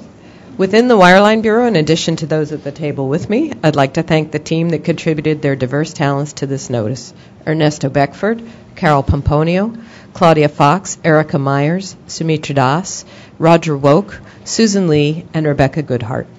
Seated with me at the table are Deputy Bureau Chief Carol Matty, and from our Telecommunications Access Policy Division, Chief Trent Harkrader, Deputy Chief Vicki Robinson, and Attorney Advisor Chin Yu, who will present the notice. Chin? This further notice takes important steps to reform and modernize the contribution system for today's marketplace. The notice proposes 3 goals for a reformed contribution system. First, to promote efficiency by reducing administrative and compliance costs. Second, to promote fairness and prevent market distortions by applying similar obligations to similar services. And third, to promote sustainability for the fund. The notice also proposes that our reforms must be consistent with broader Commission objectives, including promoting broadband adoption, investment, and innovation. And it proposes that reform should be phased in with appropriate transitions. The notice sets forth a number of options for accomplishing these goals, focusing on which types of providers and services should contribute to universal service, as well as several potential methods for assessment. For each approach, the notice seeks concrete data on how contributors and ultimately consumers would be affected and how well suited the option is to meeting our goals. To focus the record, the notice seeks comment on specific draft rule language for each of the alternatives presented. First, the notice seeks comment on who should contribute. That is, what types of providers or services should contribute. Specifically, it discusses 2 possible approaches to addressing uncertainty regarding the assessment of certain services today, addressing significant competitive distortions that may exist under today's contribution system, and ensuring sustainability. The first approach would be to consider particular services or providers on a case-by-case basis, as the Commission has done in the past with services like Interconnected Voice over Internet Protocol, or VoIP. The second approach would be to adopt a general definition of interstate telecommunications providers who are required to contribute, and to clearly identify those services that are exempted or not required to contribute. Such an approach would aim to be more future-proof as the marketplace continues to evolve. Next, the notice seeks to update the record on how contributions should be assessed. One approach is to simplify compliance and administration in the current revenues-based system by clarifying our rules. For example, the notice explores how to simplify the apportionment of revenues from bundled offerings, as well as how companies allocate revenues between the interstate, intrastate, and international jurisdictions. Furthermore, the notice discusses ways to simplify the determination of contribution obligations in situations involving wholesale and retail providers, including a value-added approach that would require wholesale and retail providers to each contribute on a portion of the services provided. The notice also seeks to update the record on alternative contribution methodologies based on connections or numbers, in light of changes in the marketplace since the Commission last sought comment on these issues. A connections-based method would assess providers a flat fee for each connection provided to a customer. Building off past proposals, the notice seeks comment on how an accessible connection would be defined and measured, including whether that definition should be service-based or facilities-based, and asks how we might determine the flat assessment amount, including whether the assessment should be based on speed or capacity tiers and how such tiers should be defined. A numbers-based system, on the other hand, would assess providers based on their count of telephone numbers, with a standard assessment amount per number. The notice asks how we might define an accessible number, whether certain types of numbers should be treated differently, such as those associated with family plans, lifeline subscribers, or free services, and whether the Commission should consider a hybrid methodology that incorporates aspects of both the numbers and connections methodologies. The notice also proposes a number of administrative improvements that could be implemented regardless of who is required to contribute or on what basis. These changes could reduce the costs associated with complying with contribution obligations and promote transparency and clarity in the contribution system. For example, the notice proposes to adopt a rule that would provide for annual public comment on the instructions and content of the form on which contributors report information used to determine contribution assessments. Finally, the notice addresses the process by which providers recover contributions from customers. Among other things, the notice looks at ways in which that process could be made more transparent for consumers, such as requiring additional information on customer bills. The Bureau recommends adoption of this notice and requests editorial privileges. Thank you. Thank you very much. Excellent. Commissioner McDowell. Thank you, Mr. Chairman. For several years, I've maintained that contribution reform was a vital cornerstone to any comprehensive effort to modernize the Universal Service Fund, USF. Ideally, I would have preferred that the Commission have tackled both distribution reform and contribution reform in one comprehensive proceeding, as we were poised to do in 2008, but the Commission has opted to break our effort into pieces instead. So last fall, we modernized the distribution or spending side of the USF high-cost program. Furthermore, in January, we overhauled the Lifeline and LinkUp programs. Equally important, however, is the need to fix the contribution methodology or the taxing side of the ledger. In other words, who is going to pay for all of this and how? Today, we start to collect an array of ideas to answer those questions. To put the importance of contribution reform into perspective, the contribution factor, a type of tax paid by telephone consumers, has risen each year from approximately 5.5% in 1998 to almost 18% in the first quarter of this year. This trend is unacceptable because it is unsustainable. Furthermore, the cryptic language on consumers' phone bills, combined with the skyrocketing tax rate, has produced a new form of bill shock. We must tame this wild automatic tax increase as soon as possible. I'm delighted that we are finally picking up where the Commission left off in 2008. I recognize that implementing reform will not be easy. Precisely because today's notice asks such a broad range of questions, all stakeholders will have an opportunity to find something controversial and undesirable in their view. Controversy, however, should not deter us from lowering the tax rate while broadening the base according to authority granted to us by Congress. The current pool of contributors is shrinking. It must be expanded, but we must do so only within our statutory authority while keeping in mind the international implications of our actions. Accordingly, I hope that all commenting parties will also tell us what they like about any of the proposed ideas, as well as offer us their new ideas. In years past, I supported the concept of broadening the assessments pool to include a phone numbers-based system. Market conditions have changed since then, so I will pay particular attention to fact-based arguments for and against a phone numbers-based contribution methodology. In some, I may not agree with the potential outcome that could result from some approaches that are discussed in this further notice, but I am encouraged that we are moving forward and asking a wide variety of questions. The data and opinions we start gathering today will help the Commission and all stakeholders illuminate a path that leads us to a decision we should make no later than this fall. Many thanks to the Chairman for his leadership, as well as to the Bureau staff for their diligence on the further notice. I look forward to working with my colleagues and our Bureau and all interested stakeholders to produce a pragmatic and fair solution that will put consumers first. Thank you, Mr. Chairman. Thank you. Commissioner Clyburn. I wish to thank the Wireline Competition Bureau for this presentation and for the incredible efforts you've made to implement the first phases of Universal Service Reform in such a timely manner. There was universal agreement that USF reform was sorely needed.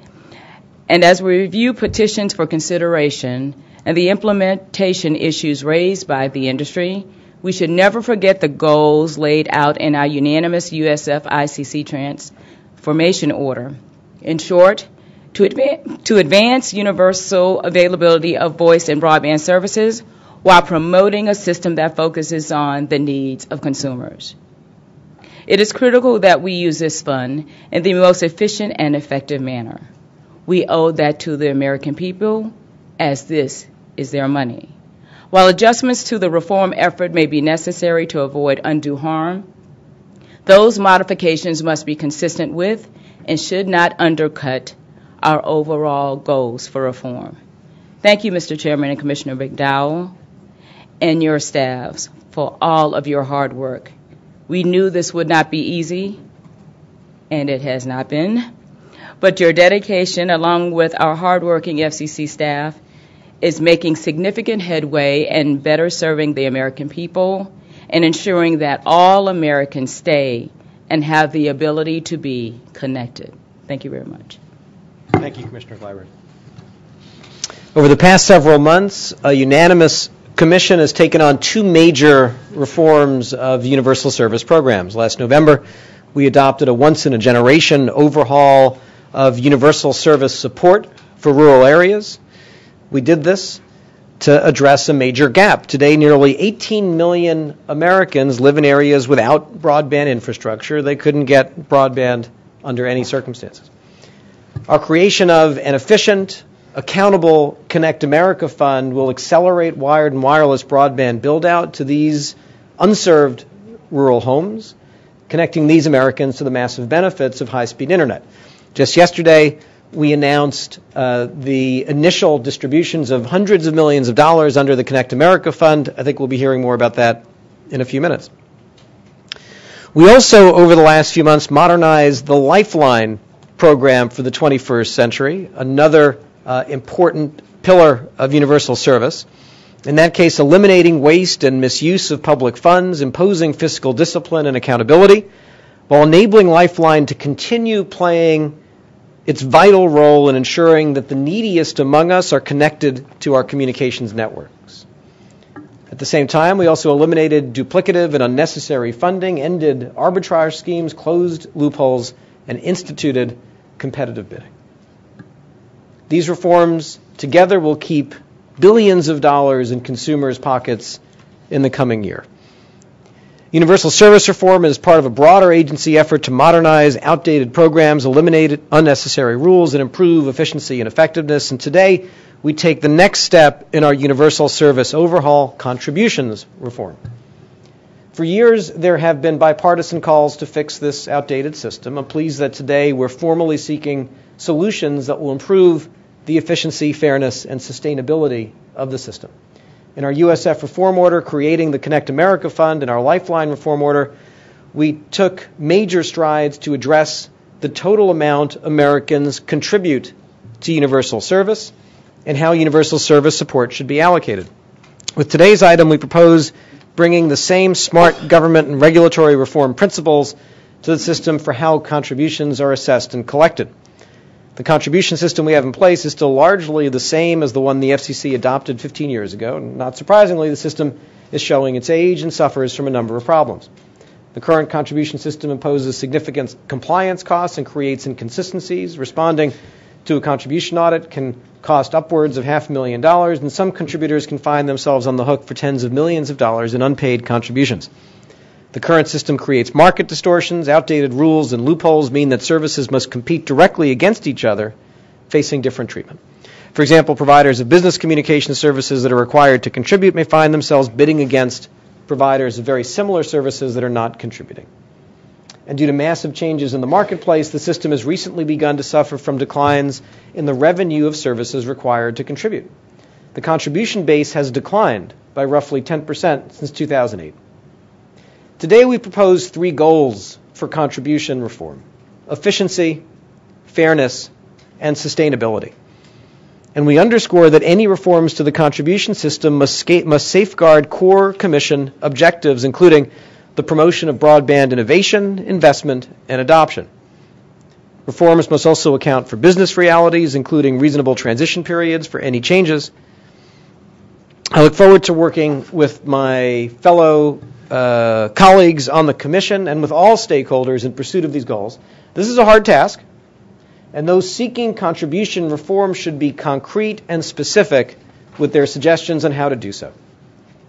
Of course, let me thank again this incredible staff, the overlapping set of teams that have been working on all of these universal service reforms.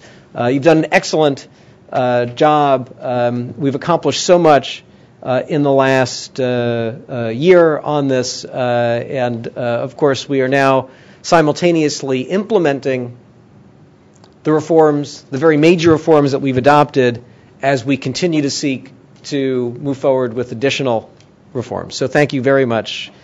With that, let's proceed to a vote. All those in favor say aye. Aye. All those opposed say nay. The ayes have it, and the request for editorial privilege is granted. Now, Madam Secretary, will you announce the presentation?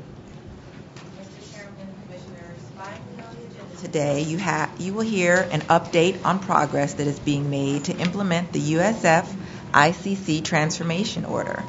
Presenting is Sharon Gillette, Chief of the Wireline Competition Bureau, and Rick Kaplan, Chief of the Wireless Telecommunications Bureau. All right, it's down to the power team. Whoever has the floor. Sharon, please. Mr. Chairman and Commissioners, it's my pleasure to join Wireless Telecommunications Bureau Chief Rick Kaplan in providing you with a brief update on the important efforts that are underway to implement the comprehensive USF ICC Transformation Order adopted last fall. Both bureaus have been very busy, taking numerous steps to put the order into action. Just this week on Wednesday, we officially launched the first phase of the Connect America Fund, or CAF. CAF Phase 1 will target funding to extend broadband to up to 400,000 unserved homes, businesses, and community anchor institutions in rural communities. We're making this investment without increasing the size of the fund.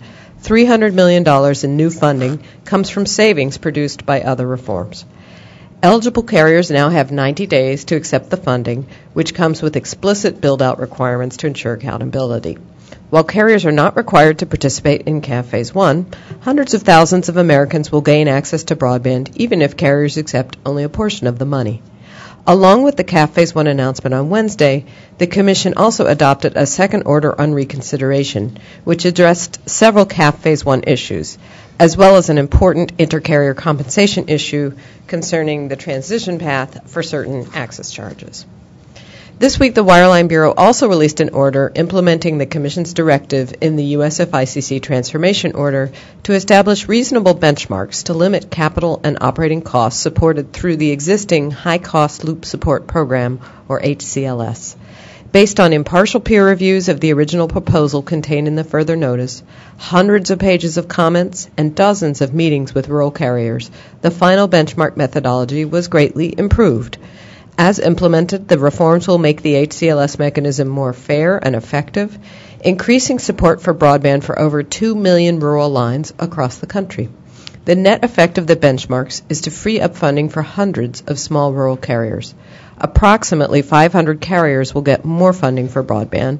About 100 carriers that have unusually high expenses will have to take steps to bring their operations more in line with their peers. Changes will be phased in over time, and a rigorous but fair waiver process will ensure that consumers do not lose service in areas where support is being capped. In addition to CAF Phase 1 and the HCLS benchmarks order, we've been busy on several other fronts. Since the adoption of the Comprehensive Reform Order last fall, the bureaus and the Commission have released a total of 8 orders providing clarifications on a number of issues to give parties certainty as they move to implement the Commission's reforms. Those orders also removed additional obsolete rules, consistent with the Commission's broader efforts to review and eliminate unnecessary regulations.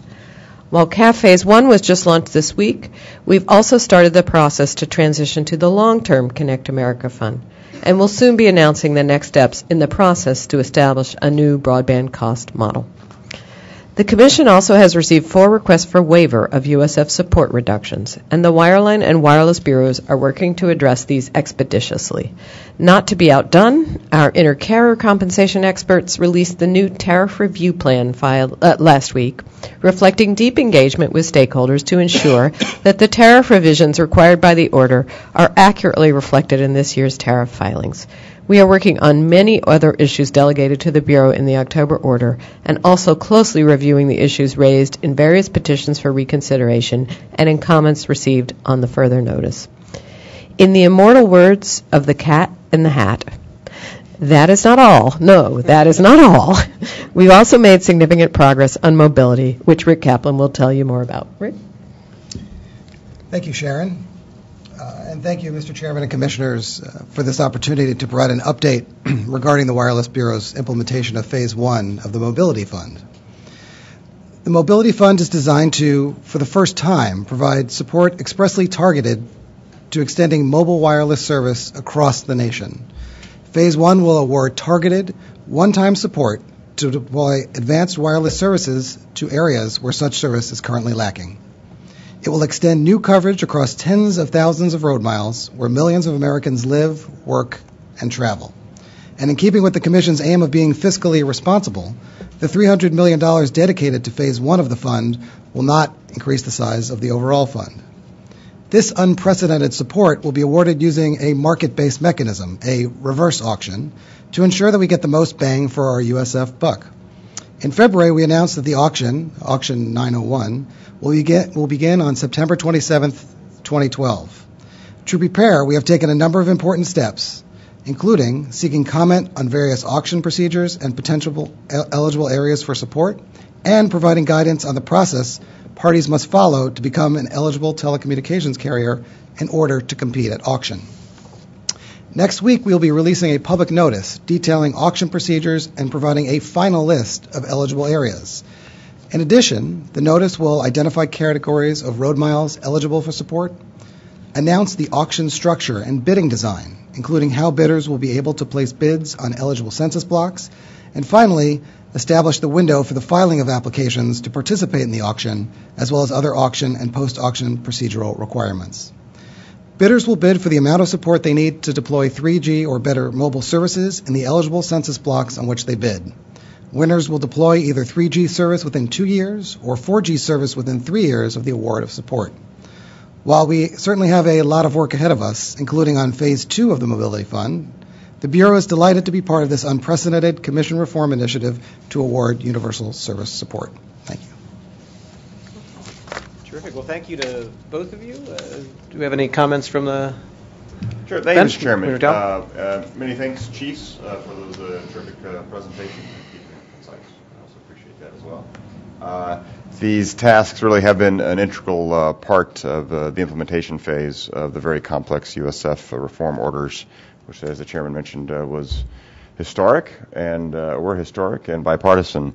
And as we move forward to address additional petitions for reconsideration and also petitions for waiver, I look forward to working with everyone to ensure that we have a fair, timely, and frugal process for those.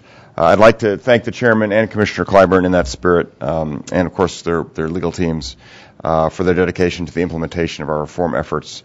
I'm especially encouraged by our focus and commitment to the budgets that we outlined thus far. And as always, remember that USF funds are ultimately paid for by consumers, and we must be vigilant in finding ways to be fiscally prudent as we manage the USF program. So look forward to continued updates and whatever we can do to work together to make your lives easier. Please let us know. Thank you. Commissioner Clyburn. Thank you so much. I would like to also join in the chorus in thanking Ms. Gillette and Mr. Kaplan for all of your hard work, as well as your staffs, for leading us on an important, significant path. I can't think of, when we think about the communications industry and when we think about the technological advances and challenges we have, I can't think of a more important mission than that before you. So you made me think about Dr. Seuss for a minute, and I had a slight smile as we embark on this journey. But as we smile, as we have a little bit relief doing that, I want to ensure the American public that we are in tune, that we are responsive, and we are committed to serving the public good. Thank you so very much. Thank you both. When we adopted our major overhaul of Universal Service Fund late last year, we ended years of debate on whether the Commission could accomplish such a major reform, and the answer is, working together, we could. But of course, that didn't end the work of the Commission or its staff. Indeed, since adoption of the USF and the intercarrier compensation orders, our heroic staff, very ably led by the two chiefs we have here, has been working tirelessly on implementation, working to get the new Connect America Fund up and running and to implement all the groundbreaking reforms in the order. My fellow commissioners, and I want to thank you both for this, have continued to work in the same bipartisan problem-solving spirit that brought reform home in the first place. I'm tremendously grateful to each of my colleagues and their staffs for their hard work and their willingness to take on tough issues. That work doesn't end. Now, we're all driven by the knowledge that the reforms we've adopted will connect millions more Americans to the opportunities afforded by broadband, and that we can do so while restoring fiscal responsibility to the Universal Service Fund. The presentation we've heard confirms that it's a new era for universal service at the FCC. Of course, this week we launched Phase 1 of the new Connect America Fund, a major milestone, using savings from reform, savings already achieved, to make broadband available to hundreds of thousands of Americans who wouldn't otherwise have access. Also this week, by phasing in reasonable limits on overall spending, we made the distribution of limited universal service dollars more fair, freeing additional broadband funding for over 500 carriers serving approximately 2 million consumers in rural areas across the country. And as you've heard from Mr. Kaplan, we're set to launch the groundbreaking Mobility Fund. The Mobility Fund auction will extend mobile broadband to tens of thousands of road miles where millions of Americans live, work, and travel. It's worth pausing on the Mobility Fund for a minute, because if we did it alone, it would be understood to be the major step that it is. It's the first time that we have identified mobility as an independent universal service goal. We're moving forward with it again, funding it out of savings, and doing it in a market-oriented, cost-efficient way using reverse auctions to implement it. This is a big deal because many of the statistics that measure universal broadband access look only at homes. But we all know today that we want not just universality but ubiquity. And if we don't have mobile access when we're between home and work, or when we're on frequently traveled roads, we are rightly upset. And the Mobility Fund is the beginning of the effort to close that gap. There is, of course, still much more work to come. We're committed to achieving these results in the same spirit that we brought to the table so far. So again, I thank my colleagues, I thank the staff. A lot more work to do, but a lot of tremendous accomplishments now under the Federal Communications Commission. So thank you. And I don't think we're taking a vote here, so you're free to go. And let me ask my colleagues if you have any personnel announcements. None for Commissioner McDowell, none for Commissioner. I have a couple. And the first, Gary Epstein, who is, I believe, not here today because in preparation for this job, Mr. Epstein went and got his hips replaced. We thank him for that noble effort, but I saw him the other day, and he is walking well, and we look forward to having him up and running in the near future. Man of steel and titanium. Absolutely. So it's more dangerous to come to the FCC than to... I think we all know that's true. Okay. Yes. I do. Gary's return to the FCC does remind me of the line in Godfather 2, just when they pulled me back in. Anyway, that's Gary. He's returning. I won't tell you which one he is. I think that he's returning to the commission to join Ruth Milkman as... Did Gordon Smith give you that line? He gives me my best lines. Gary will be joining Ruth Milkman in leading our incentive auctions task force. This will be Gary's third stint at the commission. He was Common Carrier Bureau Chief under Chairman Mark Fowler, the first head of the digital television transition efforts under acting Chairman Mike Copps. Before handing the reins to Bill Lake, he's one of the country's top experts on media and communications law and policy with decades of experience in broadcasting, wireless, and auctions. His distinguishing career includes a quarter century, 25 years at the law firm Latham & Watkins, including as chair of their communications practice group and head of their telecommunications law practice. We're very lucky to have Gary rejoin the commission at this time where we have so much work to do. And on behalf of all of us, welcome back, Gary. And now a difficult farewell. I have the task of saying goodbye to the only person at the commission who calls me sir. No, it is true. No, it's not. I think it's true. We don't do it often, but we do. Well, Admiral Barnett, by the way, I don't know if you do that because of your time in the military or because you were raised in Mississippi, but I do appreciate it.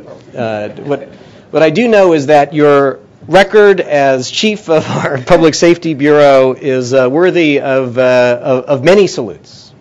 Under your leadership, the Public Safety Bureau has worked with tremendous effectiveness over the last 3 years, fulfilling very important responsibilities, advancing the transition to next generation 911, accelerating the deployment of wireless emergency alerts, laying the groundwork for a nationwide public safety mobile broadband network, which Congress recently funded. There's so much work, of course, that the Bureau does that isn't seen. Work during hurricanes, disasters in the U.S. and also outside. Staff in your Bureau made real contributions, for example, in the Haiti disaster. All of these accomplishments and others help save lives every day. I'm proud, Admiral Barnett, that you've taken the Bureau forward in tackling some of the most modern and challenging public safety and homeland security issues, including cybersecurity. And under your leadership, and thanks to your leadership, we were able to announce just a few weeks ago a groundbreaking set of steps around cybersecurity, around botnets, around DNSSEC, around IP route hijacking, where ISPs, representing over 90% of all U.S. subscribers, committed to taking concrete steps to improve the nation's security. It's tremendous leadership. Now, I know that you will say that your team deserves all the credit, and they do deserve a lot of credit, but we know that your leadership is what made all of this progress possible. We congratulate the Potomac Institute for Policy Studies for taking you on. They are lucky to be adding you to their leadership team. Admiral Barnett, you're the epitome of what we hope for from our public servants. I joke that Jamie Barnett is the only staffer who calls me sir. You are, and quite possibly always will be, the only staffer I call Admiral. Admiral Barnett, we salute you and your great service. Thank you very much.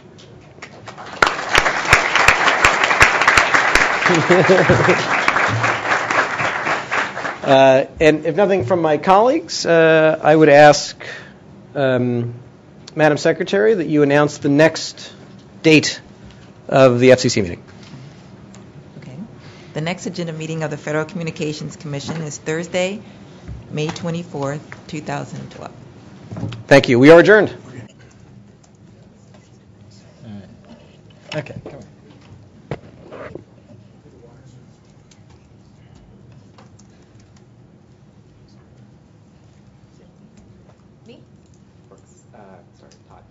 Oh, wow, we're starting on this end. Everyone, You want to do it. everyone can jump around. Yeah, Mr. Chairman, on the matter of Google and Street View, the fine was only $25,000 because it was done at the Bureau level. Why didn't you bring it to a vote where you could have assessed a higher penalty on a vote by the commissioners? Why such a light penalty for Google? Well, a couple of things. One, the investigation in this case was a career staff-led enforcement investigation, and I typically don't comment on enforcement matters. I do stand behind the work of the Enforcement Bureau. They've done a tremendous number of investigations across the board, and they take their work very seriously and do it with real diligence. Are you upset with Google? Would you characterize their response to your investigation? As I said, I don't comment on the specifics of enforcement matters. I stand behind the work of our Enforcement Bureau. So some countries have expressed an interest in giving the UN's International Telecommunications Union greater authority over the Internet. So as the U.S. Is preparing for the World Conference on International Telecom this December, what are your thoughts on such Internet governance proposals, and how is the FCC preparing for those treaty talks?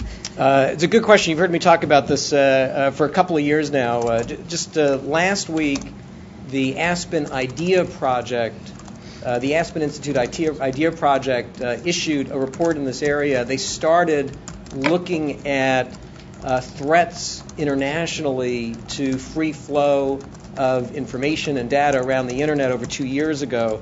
And when I spoke there 2 years ago, I talked about the trends that we saw around the world toward greater potential suppression of the Internet around the world, limits on free flow of data, new governance mechanisms that would undermine what has made the Internet work so effectively for the last couple of decades.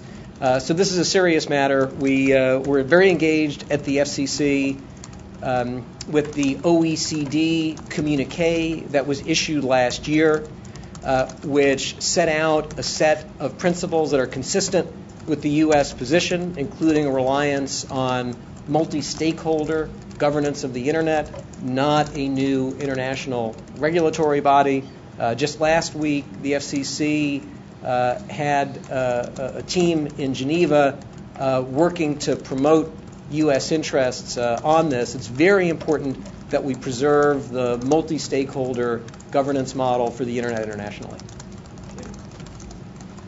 Could you talk a little bit about the political file database and what the FCC sees, how that would work further on up the road? Would you be able to search on ad rates, market? In a sense, you're turning yourself almost into a research firm. So I'm trying to get an understanding of what that database would look like.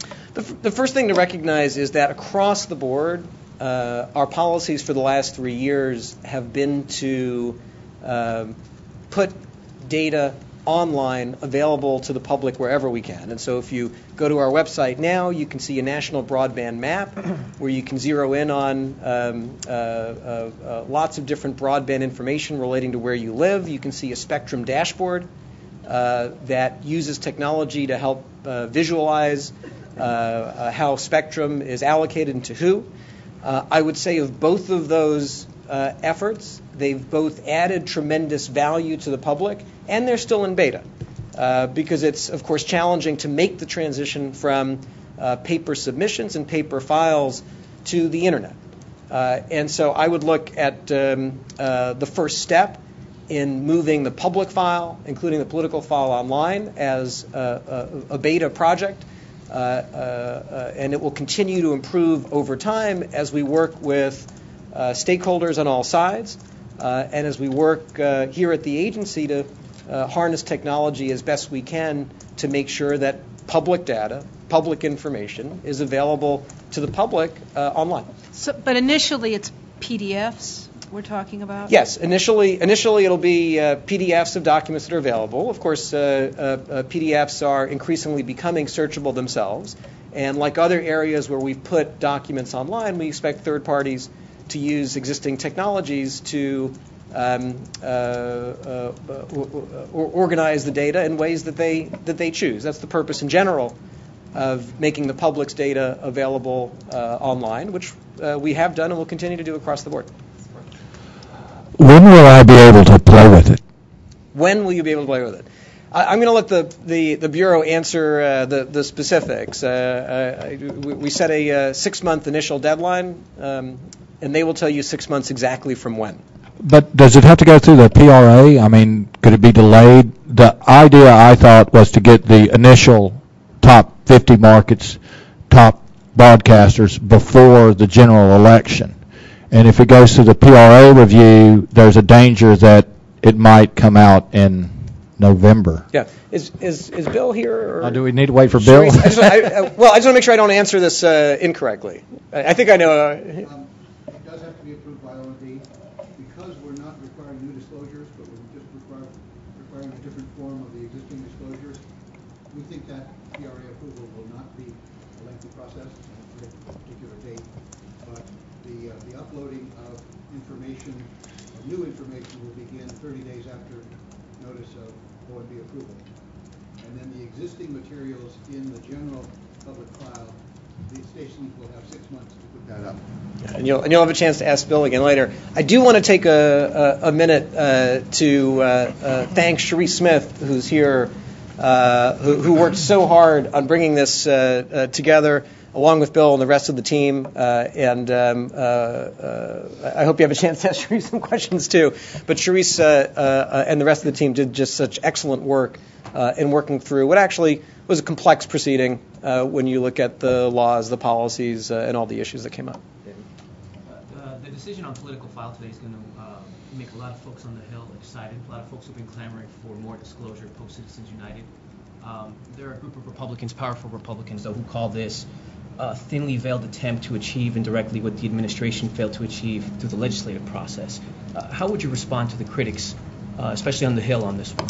Well, I think the people who followed us for the last 3 years know that across the board, we have been looking to move disclosures from paper to online. We've been looking across the board to make public data available online. And so what we have done today is completely consistent with what we've done across the board.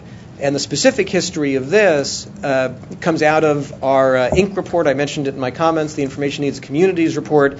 A very well-received report. It was well-received for its balance, for its thoughtfulness.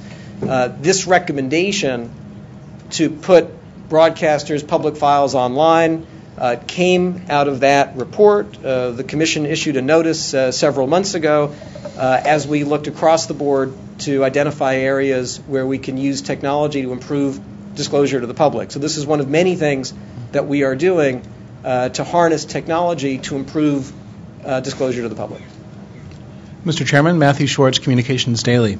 Regarding contribution reform, given that the contribution factor has had such a wide range over the last 12, 13 years from 5 to 18%, to you, what would be an ideal contribution factor that would ensure that the American public is not unduly burdened while still providing sufficient funding for the distribution side? I don't think it's possible to answer that question, but I'd like to make a general point. In the order that we adopted a few months ago, the order that reformed universal service, the payout side of it, the high cost fund, and that put it on a budget, and that similarly adopted fiscal constraints on Lifeline in the next. What we did there was we set the amount of the payouts under this program. So we have already brought under control the aggregate amount that will be going into the program from consumers and coming out. So that is set. So the burden on consumers overall has been set now that we have applied fiscal responsibility to those programs. What this proceeding will do is look at the distribution of that fixed amount among different consumers. And as all the commissioners agree, the existing mechanism, the distribution, can be subject to criticism in a variety of ways. And so we'll be looking at ways to make that distribution more fair and to make sure that it promotes the overall goals of the program, to get broadband out, to promote innovation. But again, I think this is a really important point that a lot of people miss, which is that we have already set a budget for the overall amount collected from consumers for the program. We're talking about now looking at that number and making sure the distribution is fair and accomplishes the underlying purposes. Thank you, Mr. Chairman. I'm Stuart Watson. I'm with WCNC-TV in Charlotte, North Carolina. Given that the political file is so important in this election year, why do you think it is that there's only one television camera in this room? We stream these proceedings online, so I'm not sure. I do know that across the board, we've been seeking to harness technology to make information available to the public. This is one of several proceedings in which we've done that, and I'm pleased that we move forward on it. Hi, I'm Keenan Steiner from the Sunlight Foundation. Mr. Chairman, I'm wondering what will happen after the 2-year trial period? Will the political ad file rule apply to everyone else once that's up? Yes, the way we've done a phase-in approach, as we've done in other areas, so the order today applies the rules in 6 months to top 4 stations in the top 50 markets, which represent a very large share of audience and advertising dollars. And then in 2 years, Bill, am I correct that in 2 years everyone else kicks in, or is it phased in more? So in 2 years, all the remaining stations will kick in. And keep in mind that, what did I end there? No, I mean, is that going to be contingent to any kind of review, or is it automatically that it's going to kick into everyone? The rules in place, it will kick in. We've committed to looking in a year at the results, the learnings from the first tranche. And anything we learn that's important, material, relevant, we'll consider and we'll put in place. And I also said today, and this is important, that we'll continue to talk to all stakeholders, journalists, public interest advocates, broadcasters, on ways to continue to improve disclosure, to harness technology to effectively and efficiently meet the disclosure goals of our rules and of the statute. Lynn Stanton, TR Daily. Mr. Chairman, is making sure that House Energy and Commerce and by extension Senator Grassley get the documents they want about the Light Squared proceeding a priority for the Commission? And do you have any concerns about how this is holding up the nominations of Ms. Rosenworcel and Mr. Pai? Well, as I've said before, we, the Commission's staff here that deals with document requests has been addressing this diligently and has been addressing it in a way that's consistent with the way that we have very long at the FCC addressed documents, consistent with our rules, consistent with congressional rules. That's what we've done, and that's what we'll continue to do. And the staff has been working very hard on this. Hi, Mr. Chairman. Paul Barbagallo, BNA. As a follow-up to an earlier question about the ONB and the political file item, as you know, in 2007, your predecessor's commission approved a similar order dealing with political files. Have you received any indication from the administration on where they stand on this issue? No, I haven't. What we're doing here is very different, just so it's understood.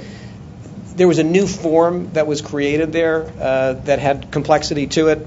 This is not a new form. This is simply taking existing pages and, in this case, making a PDF and sending it to the FCC.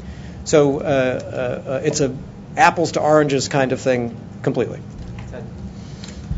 Hi, Mr. Chairman. Ted Gotch, TR Daily. My question was, Commissioner McDowell, when speaking about the contributions reform item, had stated that he would like the FCC to complete its work on overall contributions reform by this fall. I wondered if you agreed with his deadline and if dealing with the matter as quickly as possible is essential to a successful overall revamping of the program in your mind. We don't have a specific deadline in mind, and I want to emphasize again that the reforms that we have already done, we prioritize them this way for a reason. So the first thing that we did was look at the problem of rural Americans who live in areas that don't have broadband, and the problem of a funding mechanism that was targeted toward telephones and not broadband, and even then not doing its job, and saying we have to fix this because it's a priority of the country to get broadband to the people in rural America who don't have it. And the second major step that we undertook, by the way, I do want to come back and say, as I said during the commission meeting, the creation of the mobility fund as part of that is a very significant thing. It's the first time that the U.S. has said that mobility is an independent universal service objective. Previously, our universal service goals for telephone, for example, have been get it to the home. It continues to be incredibly important to have a universal broadband goal that's about connecting every home. We had previously tackled connecting every school and library. But we had never said, you know what, we have to make sure that we have mobile access, not just where people live, but where they work and travel. So that was a significant thing that we put in place. It took a lot of work to get there, and it's going to take a lot of work to implement. And similarly, Lifeline, making sure that low-income people can get access to communication service, and that's done in an efficient way. So we have tackled the major goals of bringing broadband programs into the 21st century. And as I said before, we have also now set the overall budget for the aggregate amount that consumers will be paying into the program. We should fix the issues around the allocation of that money that now exist, and we're going to work on that diligently. It's going to be in the context of successful implementation of the Connect America Fund, successful implementation of the intercarrier comp reforms, which I didn't mention, but as you know are obviously very important, successful implementation of the Mobility Fund and the Lifeline Fund. Now we add contributions reform to the list. We have a lot to do in this area. Our fundamental focuses flow from what do we need to do with broadband to drive our economy, to create jobs, and to make sure that people, wherever they live in the United States, get the benefits of broadband when it comes both to the economy and to things like education, healthcare, and public safety. Those have been our priorities, and they'll continue to be our priorities.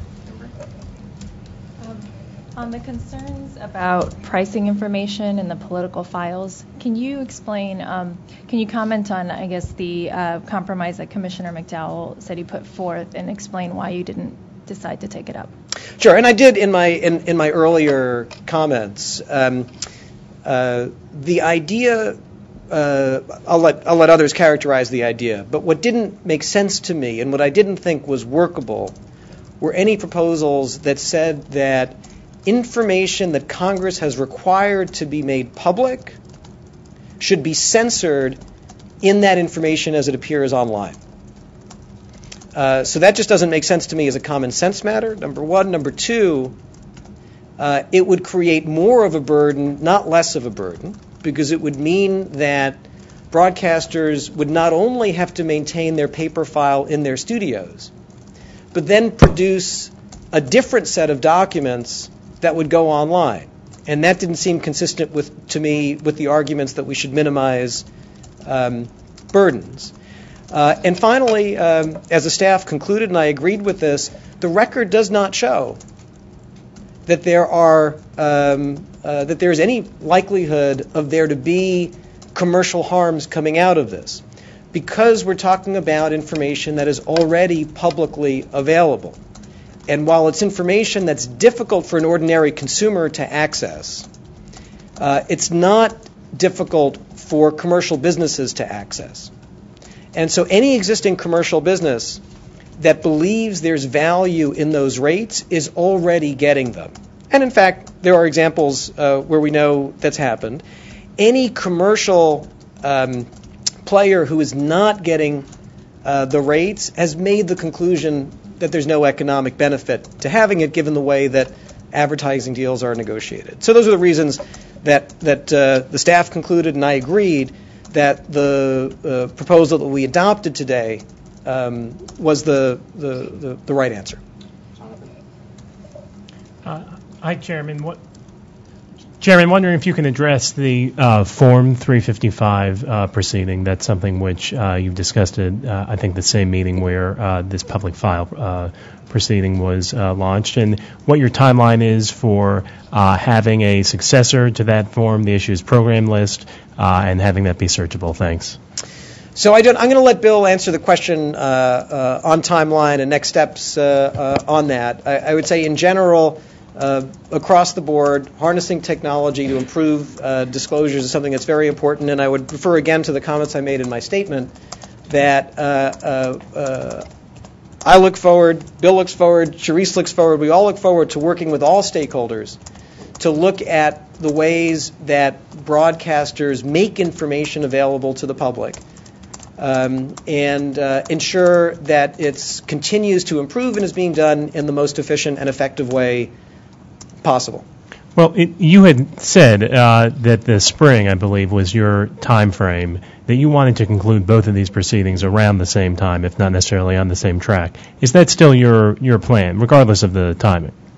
I don't remember saying that, but at the moment, there isn't a specific timetable that I'm prepared to commit to, and Bill and the Media Bureau have been working very hard, not only on this, but of course you realize it's the same team that's working on implementing the incentive auction legislation and working around the clock to communicate with broadcasters about the new opportunities. So there's a lot of work that the Media Bureau and the entire Commission has to do. Thank you. Ted Johnson from Bright. I actually had two-pronged question, and that is Commissioner McDowell talked about his opposition to the political ad file rule. One thing he cited was that other radio stations don't have the same obligation. Cable networks don't have the obligation. I was wondering if you could address that. And also a related issue, the Ninth Circuit in California recently ruled that that public broadcasting stations should be allowed to air political ad spots. And I was wondering if you had any opinion or comment on that decision. So on that's a complex case where I'm not sure all the reporting has been correct, but so that I don't exacerbate it further, I'll ask you to ask our general counsel about that case.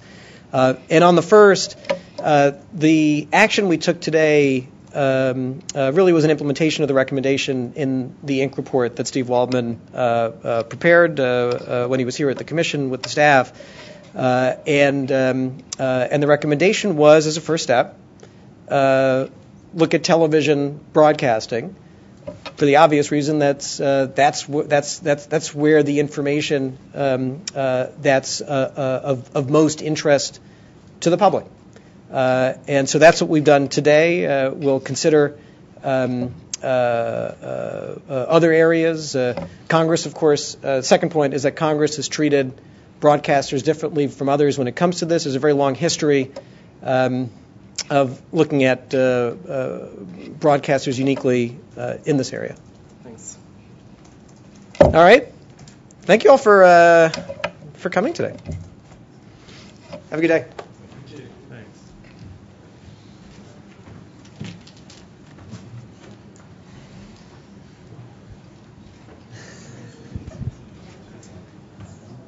Okay, we'll start the second part of the press conference. I'd like to invite the members of the Consumer and Governmental Affairs Bureau to come up to discuss the cramming item.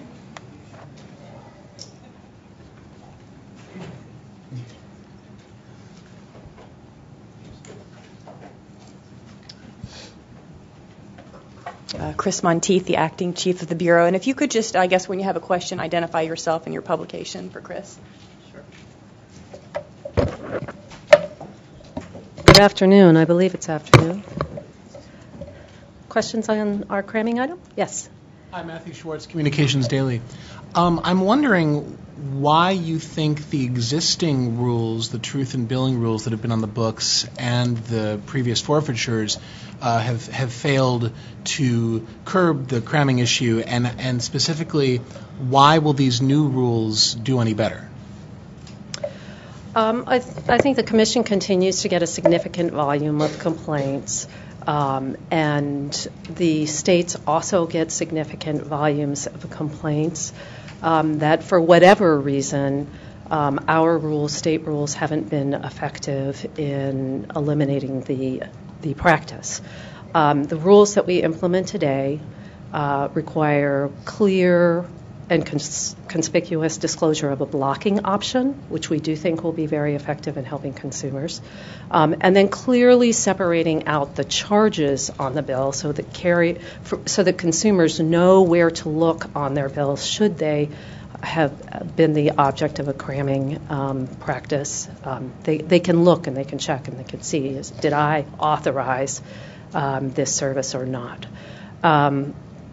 We do think that these two new practices will go a long way, we hope, towards eliminating the practice. Also, you are aware, I'm sure, of the announcements by AT&T, Verizon, CenturyLink. We hope others will follow suit, that they are themselves implementing voluntary measures to no longer allow for some third-party types of charges.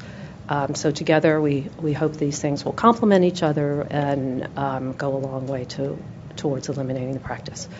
We have also asked about various other things that we could do in the further notice, both on the wireline side and then looking more specifically to wireless and VoIP types of services.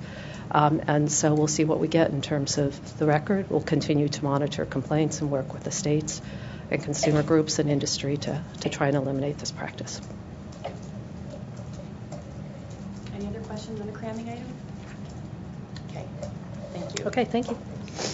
Okay, I'd like to invite up the Media Bureau, and Bill would like to talk about the enhanced disclosure item.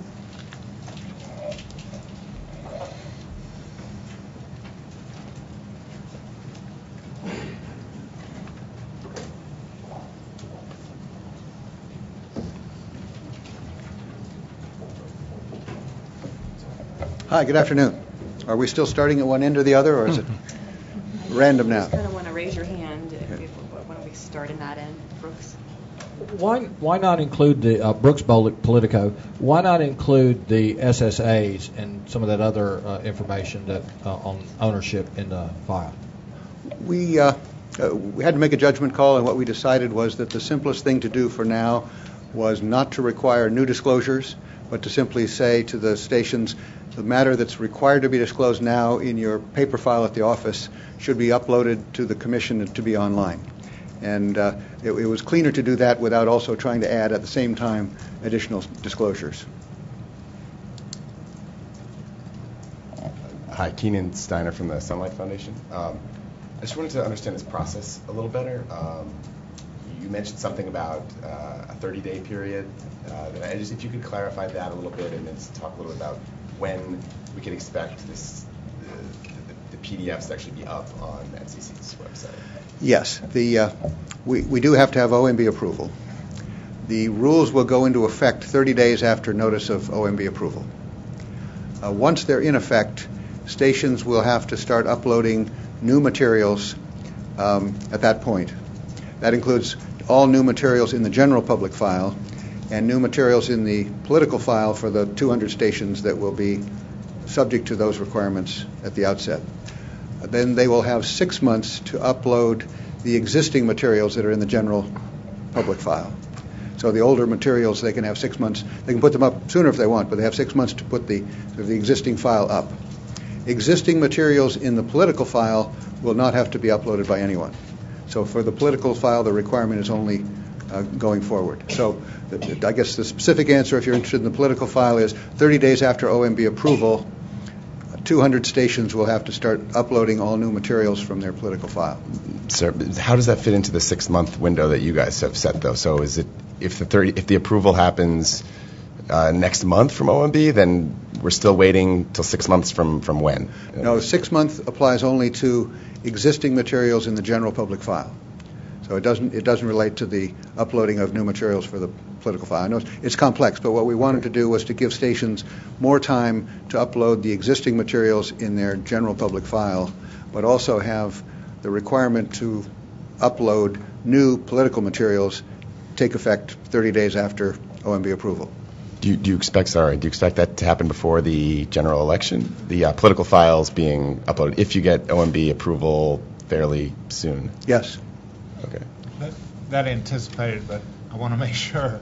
Do you anticipate this rule to take effect before the fall ad blitz for this general election? It's subject to OMB approval. We'll certainly pursue that as quickly as we can, and I don't know what you call the ad blitz, whether it started yet, but our hope and expectation is that it will take effect during this election cycle.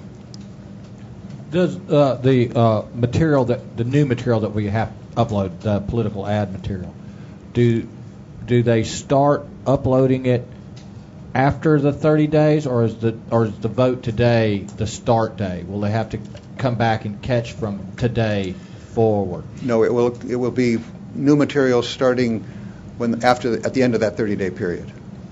So there won't be any retroactive uploading of materials, for example, from today.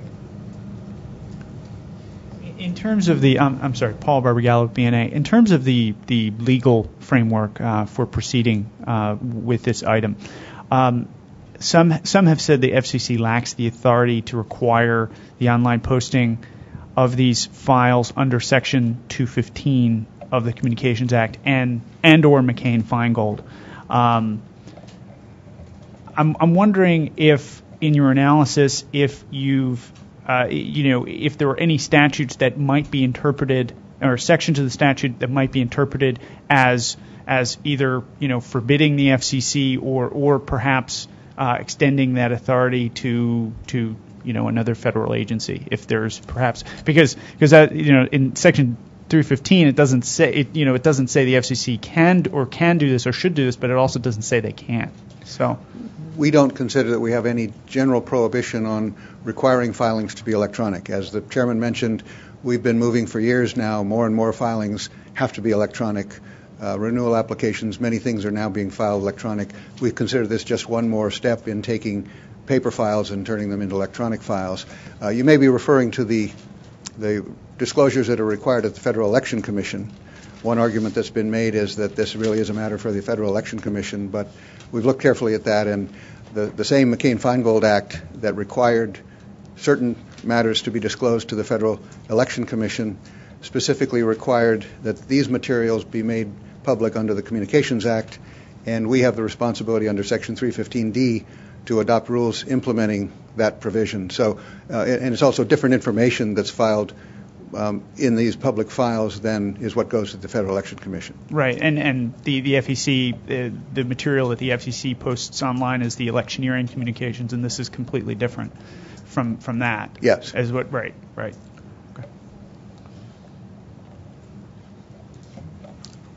Jonathan. Just a couple as usual housekeeping questions. I've heard a couple different metrics, or may have heard a couple different metrics mentioned for what I want to just confirm are not the top 4, but the big 4 affiliates in the top 50 DMAs. That totals approximately 200 TV stations, is that right? I think exactly 200, yes. And you're right, it is the affiliates of the top 4 networks, which in most cases will be also the top 4 rated stations in the market, but it's the affiliates of the top 4 networks in the top 50 markets. I heard something mentioned about the percentage, or maybe I didn't. I thought I heard something about 10%, although I guess that would be closer to 15, 10% of TV stations. Was there some 10% that is relevant to that population of stations versus the total, either in advertising dollars, ratings, or anything else? In terms of, it's certainly a majority or more of the advertising dollars go to those top 200 stations, and In terms of, what was it, what other part of your question? Yeah, that's all right. I think you answered it. Thank you. On the public notice, which will, the public notice will be issued a year from now. Can you just speak about whatever the text, if anything, envisions in terms of that process? Will it be a public notice that will start a rulemaking process that will be concluded by July 1st, I guess, 2014? As the chairman said, the rules as they are will go into effect in 2 years for the remainder of the stations. That doesn't require further commission action. But we will issue a public notice 1 year in, simply to ask for comments on the experience to date with the online public filing requirement, in particular the experience of the 200 stations that have to upload the political materials, and we'll consider whether any changes should be made before the requirement goes into effect for the remaining stations. So it may not begin a rulemaking process as well? Yes, we'll issue a public notice, and whether we engage in a rulemaking will depend on the comments we receive. Finally, could you talk about searchability, if any, that the item envisions after the initial materials, both public and other parts of the public file and the political file are uploaded to the FCC's website? Yes, what we've decided to do this time is to allow stations to upload materials in whatever form they're now kept in. We know that the stations use different software packages for their billing of time, and rather than try to prescribe a specific form that this material would have to take, we're allowing them just to upload it electronically in whatever form it's kept. And there have been references to PDFs. PDF is not a requirement. It's a common way that you will convert a paper document, if there's something that's on paper, into an electronic document that can be uploaded. But essentially they'll take whatever is in their public file today and upload it to the commission. As the chairman mentions, PDFs are now increasingly searchable, but this will not be an electronic, machine-readable and fully searchable file. There are people who have advocated that, and that might be a goal at some point in the future, but that's not what we're requiring now. I have some more. Okay, just two other questions. I appreciate it. Can you talk about the cloud hosting nature, if there indeed is one, of the of uploading these files and maintaining them, and I guess for the public to view them as well? Yes. Do we have Greg here? You want to talk about your storage in the cloud?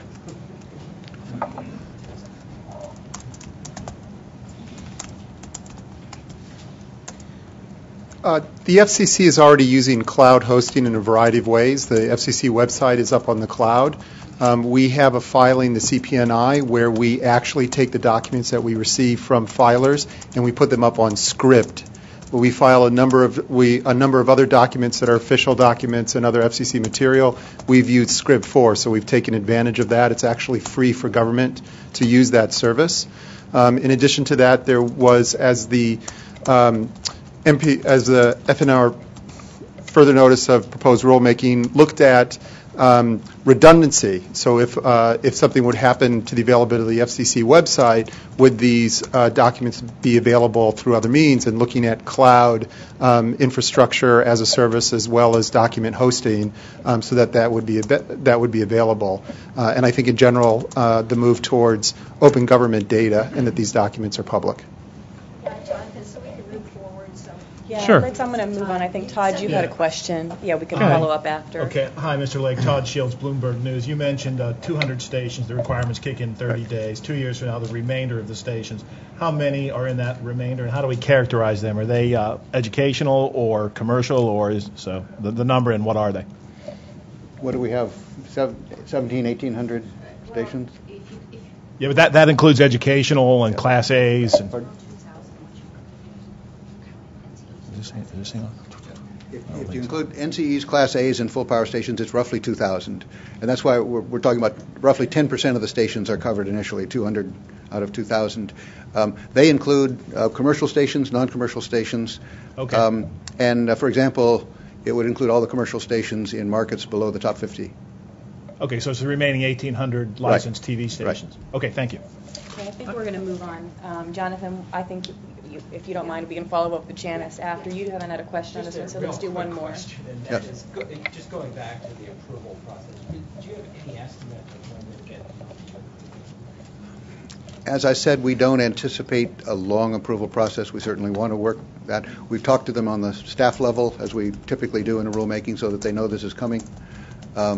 I won't give a date, but as I say, we expect to have that approval and hope to have it so that these political requirements can go into effect in this election cycle.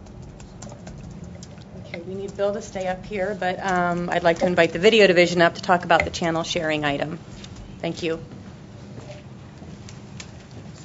Chairman left his glasses. Oh.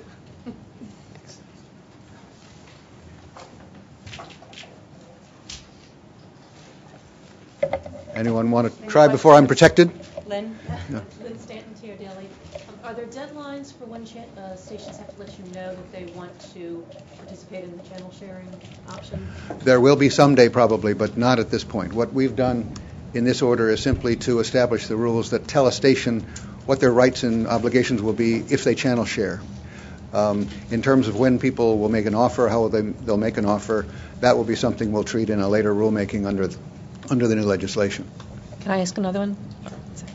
For the workshop next month, what kinds of things do you have to get out of it? Is it mainly an outreach educational to the stations to let them know what you're doing, or is it more of a two-way process that you need to find out what they still need to know to be able to make decisions? It's very much a two-way process. You want to say a little bit about the workshop? This is Rebecca Hansen. Yes, as Bill said, it's very much a two-way process. What we want to do is, the order will have been out by then and digested, but we want to get input from folks in the marketplace who we understand, because they've told us, are working with clients on how to work through the business aspects and the practical aspects of implementing channel sharing. So we think that's very encouraging for the prospects of channel sharing spectrum contributors for the auction. But we also believe that it'll inform us of any future rulemakings that we need to do to further facilitate channel sharing. And do you expect, or will you require stations to file their agreements between each other with you on what their agreements are for channel sharing, however they're divvying up the money, or how, I guess they obviously have to. Yeah, we have not proposed rules on that yet, if I remember correctly. Okay, thank you. Paul?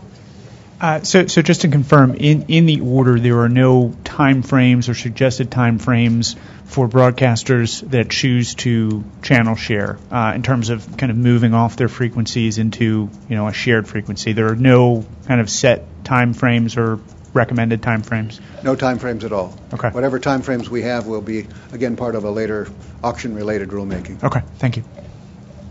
Did y'all address the idea that broadcasters could share space with a different wireless provider?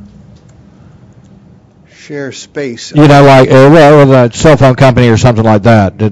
Is it just broadcasters share channels with broadcasters, or can broadcasters share a channel with some other wireless entity?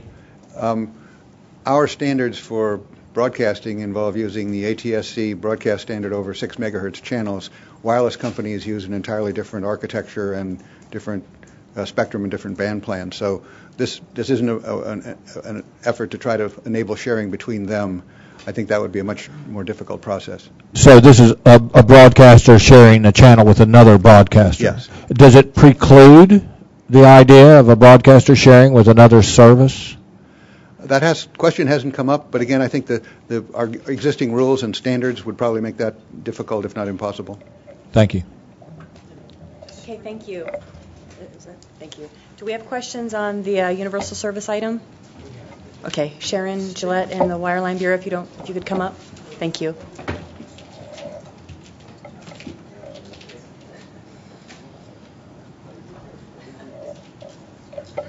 Thank you. Okay, who wants to start? Ted? Hi, Sharon. My question was, it was mentioned during sort of the staff presentation that retailers could possibly play a role in how contributions are collected, and just wondering if you could give me additional details. And we haven't gotten the release, so I don't fully know what. But can you fill me in on what exactly that's all about? First of all, you'll be getting the release momentarily. But did you say retailers? Is that what you said? I just that's how I. Yes, that is what I said. One of the issues that has proved to be very thorny in our current contribution system is in a complicated value chain when there's a seller of wholesale service, one carrier to another carrier, and then another carrier who actually sells to the end user. Who has to pay under what circumstances and how much? And that's what we call the wholesale resale or wholesalers and resellers set of issues. And so the notice proposes a couple of different ways that system could be improved to make it more clear and reduce compliance burdens. Okay. And just one other thing. The FNR, the rulemaking, further notice. Yes, further notice, yes. Will not be looking into it all, whether gaming systems that offer voice as a service or offerings from companies such as Netflix or Facebook would contribute into USF. Did I get that right? The notice asks a couple of options for how we would define who should contribute to the fund. Everything has to be consistent with our statutory authority, which is that we must require contributions from interstate telecommunications services, and we may require contributions from providers of interstate telecommunications. We'll just get on to you, I guess, if that's okay. You can go ahead. I just had a question.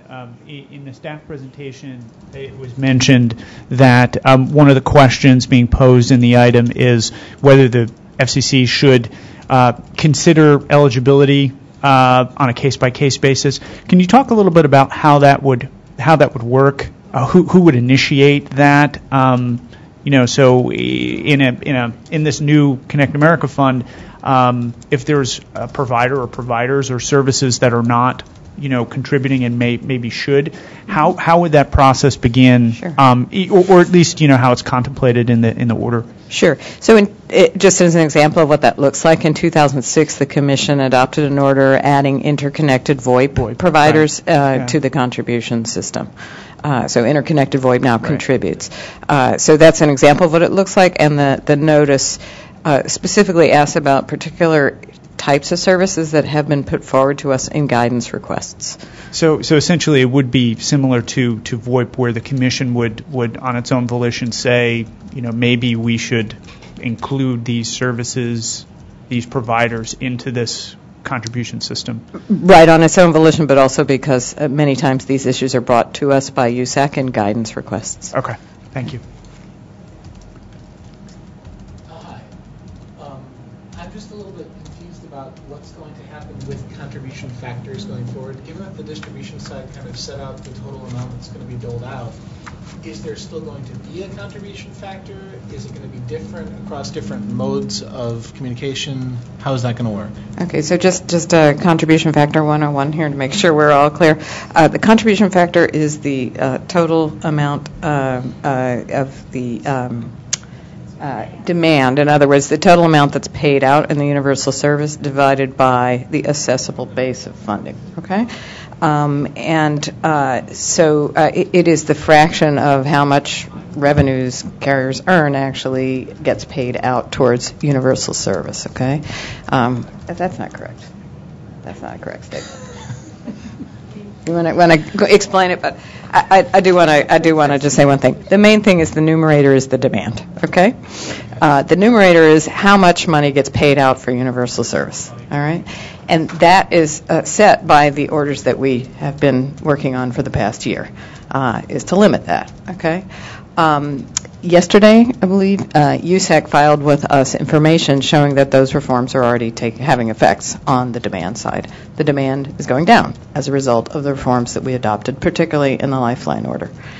And that will lower the contribution factor going forward because we will be paying out less in universal service.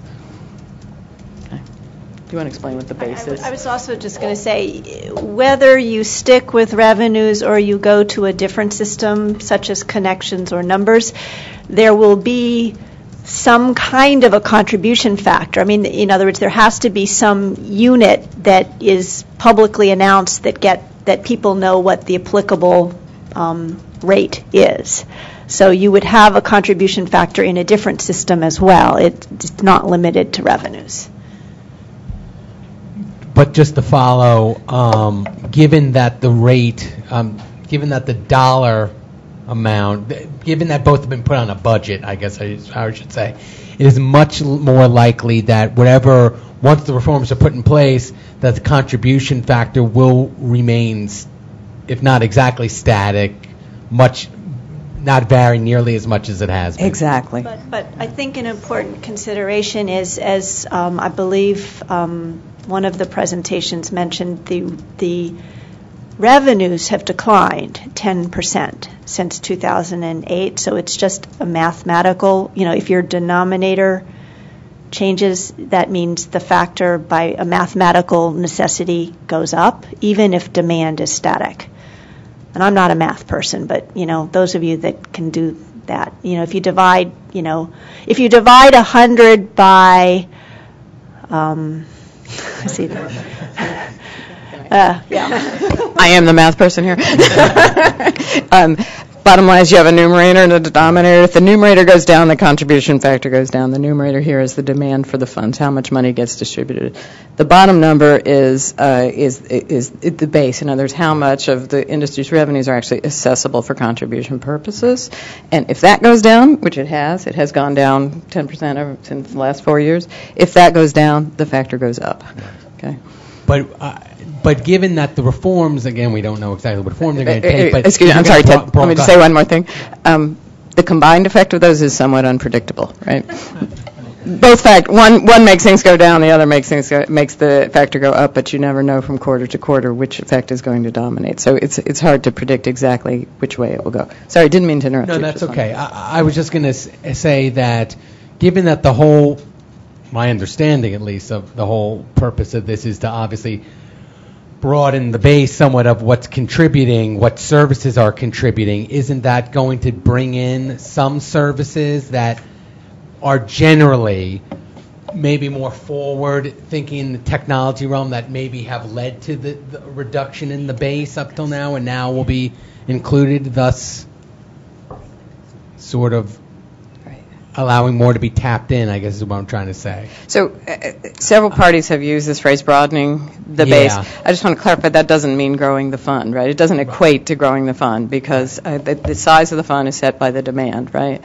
How different parts of the industry pay into the fund is what is set by the rules governing the base. So. Are we good? Any other questions?